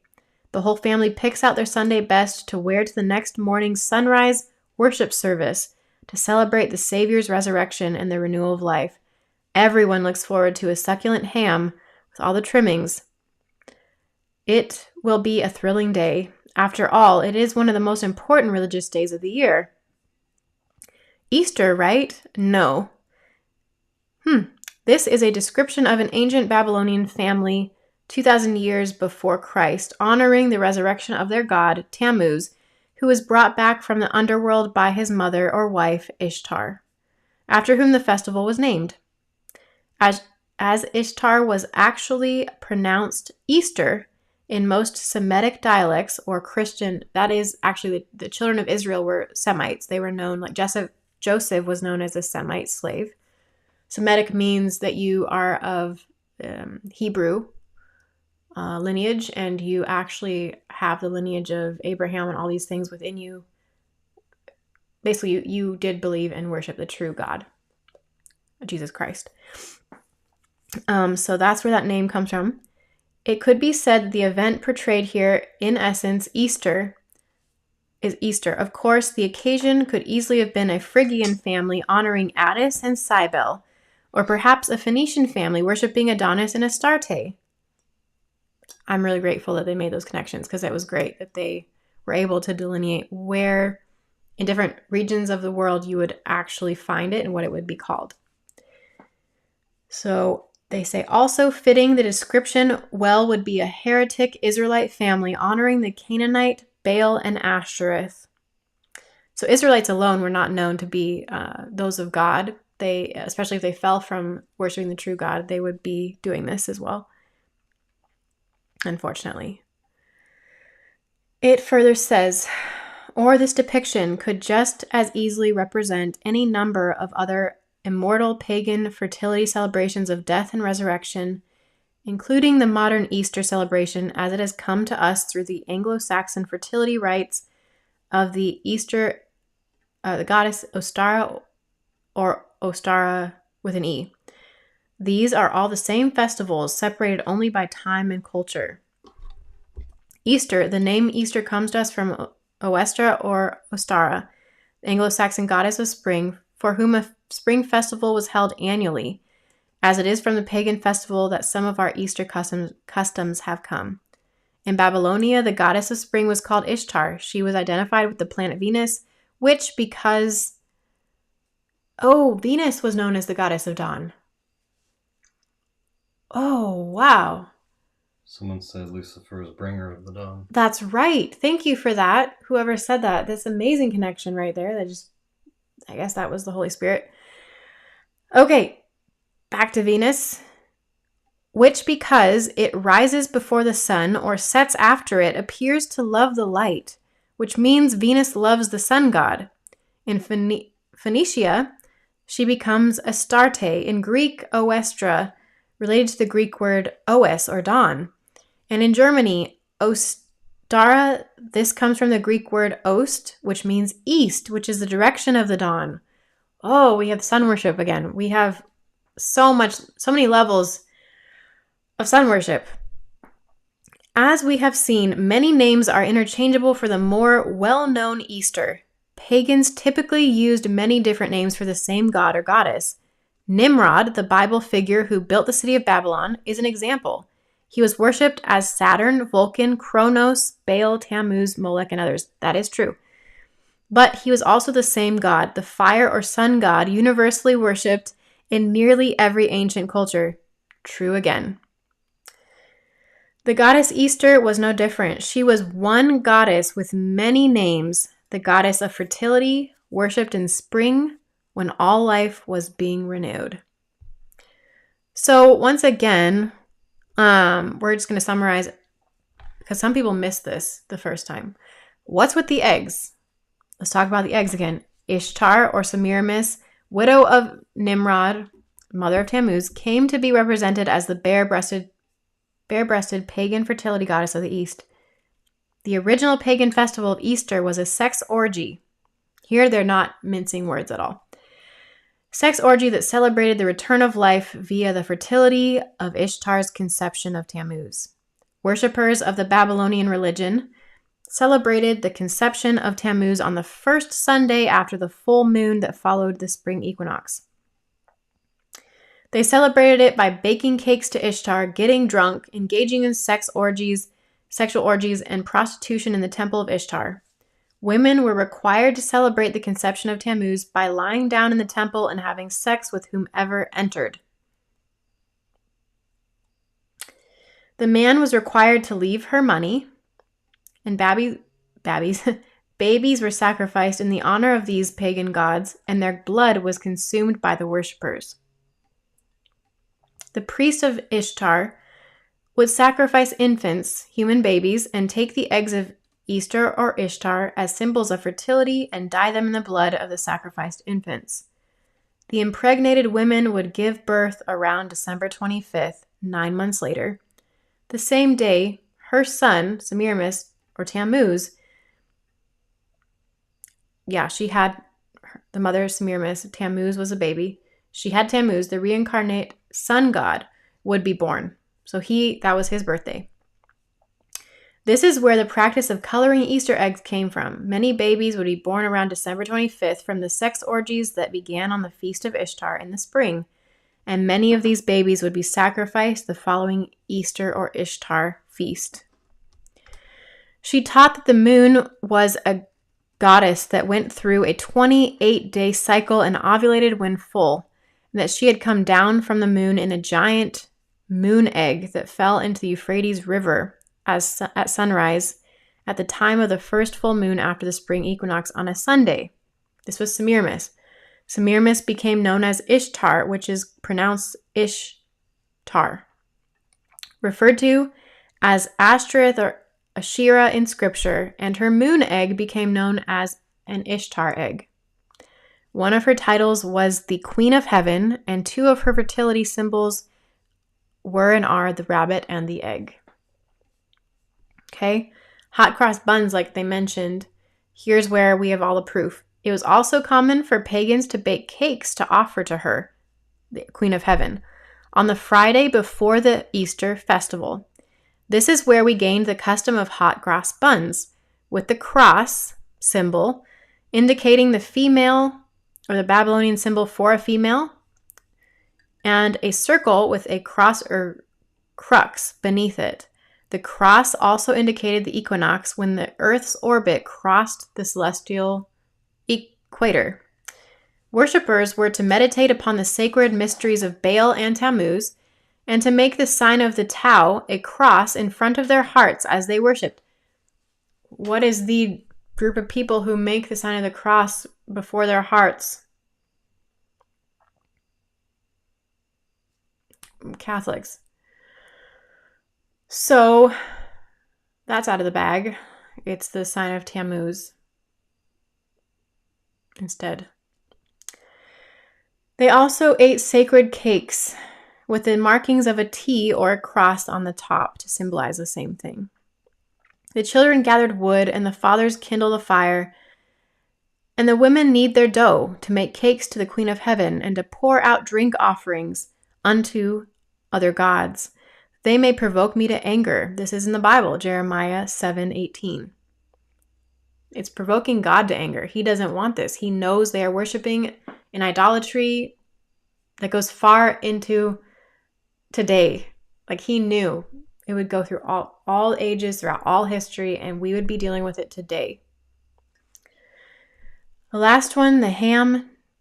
Well, we have the ham because Tammuz was supposed to be killed by a wild pig at the age of 40. Some of his blood fell on the stump of an evergreen tree, and the stump grew into a full new tree overnight.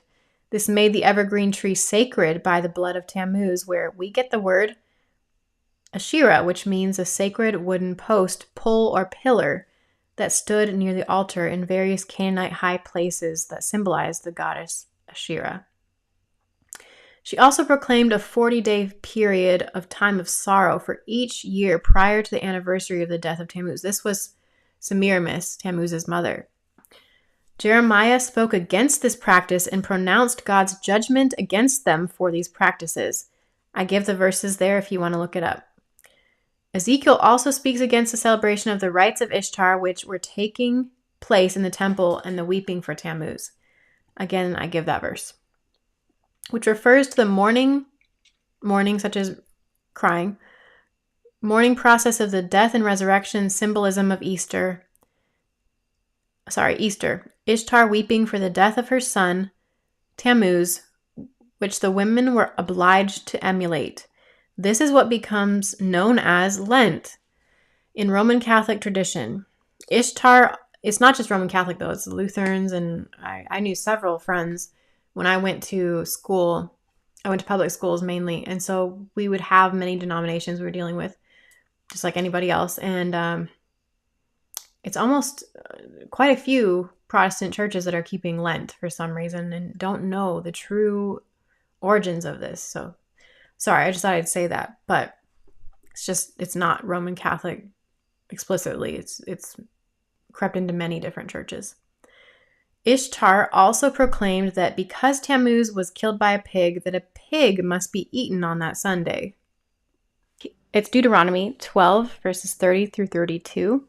It says, "Take heed to thyself that thou be not snared by following them, after that they be destroyed from before thee, and that thou inquire not after their gods, saying, How do these nations serve their gods? Even so will I do likewise. Thou shalt not do so unto the Lord thy God, for every abomination to the Lord which he hateth have they done unto their gods, for even their sons and their daughters they have burnt in the fire to their gods. What thing soever I command you, observe to do it. Thou shalt not add thereto, nor diminish from it." Right, so he's saying that we can't look to other gods and how other cultures and other worship has been done to these other idols, because that is not good. God is telling us not to look to them to know how to do anything like that. And so we can't do that and Christianize any of these holidays or things. We should not be keeping traditions. In fact, the way I always put it is the only thing we should be emulating is the culture and traditions that are needed for being a citizen of heaven. And like I said, Christ never told us to keep any of these holidays. He never told us to worship the day he rose on, or worship his mother or his father. Mark 7 verse 9 says, "And he said unto them, Full well ye reject the commandment of God, that ye may keep your own tradition," it says. Mark 7 verse 13, "Making the word of God of none effect through your tradition, which ye have delivered, and many such things ye do." Yeah, so you always make void the word of God and his commandments and all the good things he has for us when you start worshiping other gods, basically. The traditions and customs of man, we don't need any of that. So here is our page for supporting us and donating. We have Cashapp. We are under $Candid Truth Official. For Venmo, it is at Mikey Jenny. For Zelle, it is executebrand@gmail.com. For that PayPal donation page, that's directly linked on our website under Donate. Any of these will work. We really appreciate everything. Thank you so much, and God bless.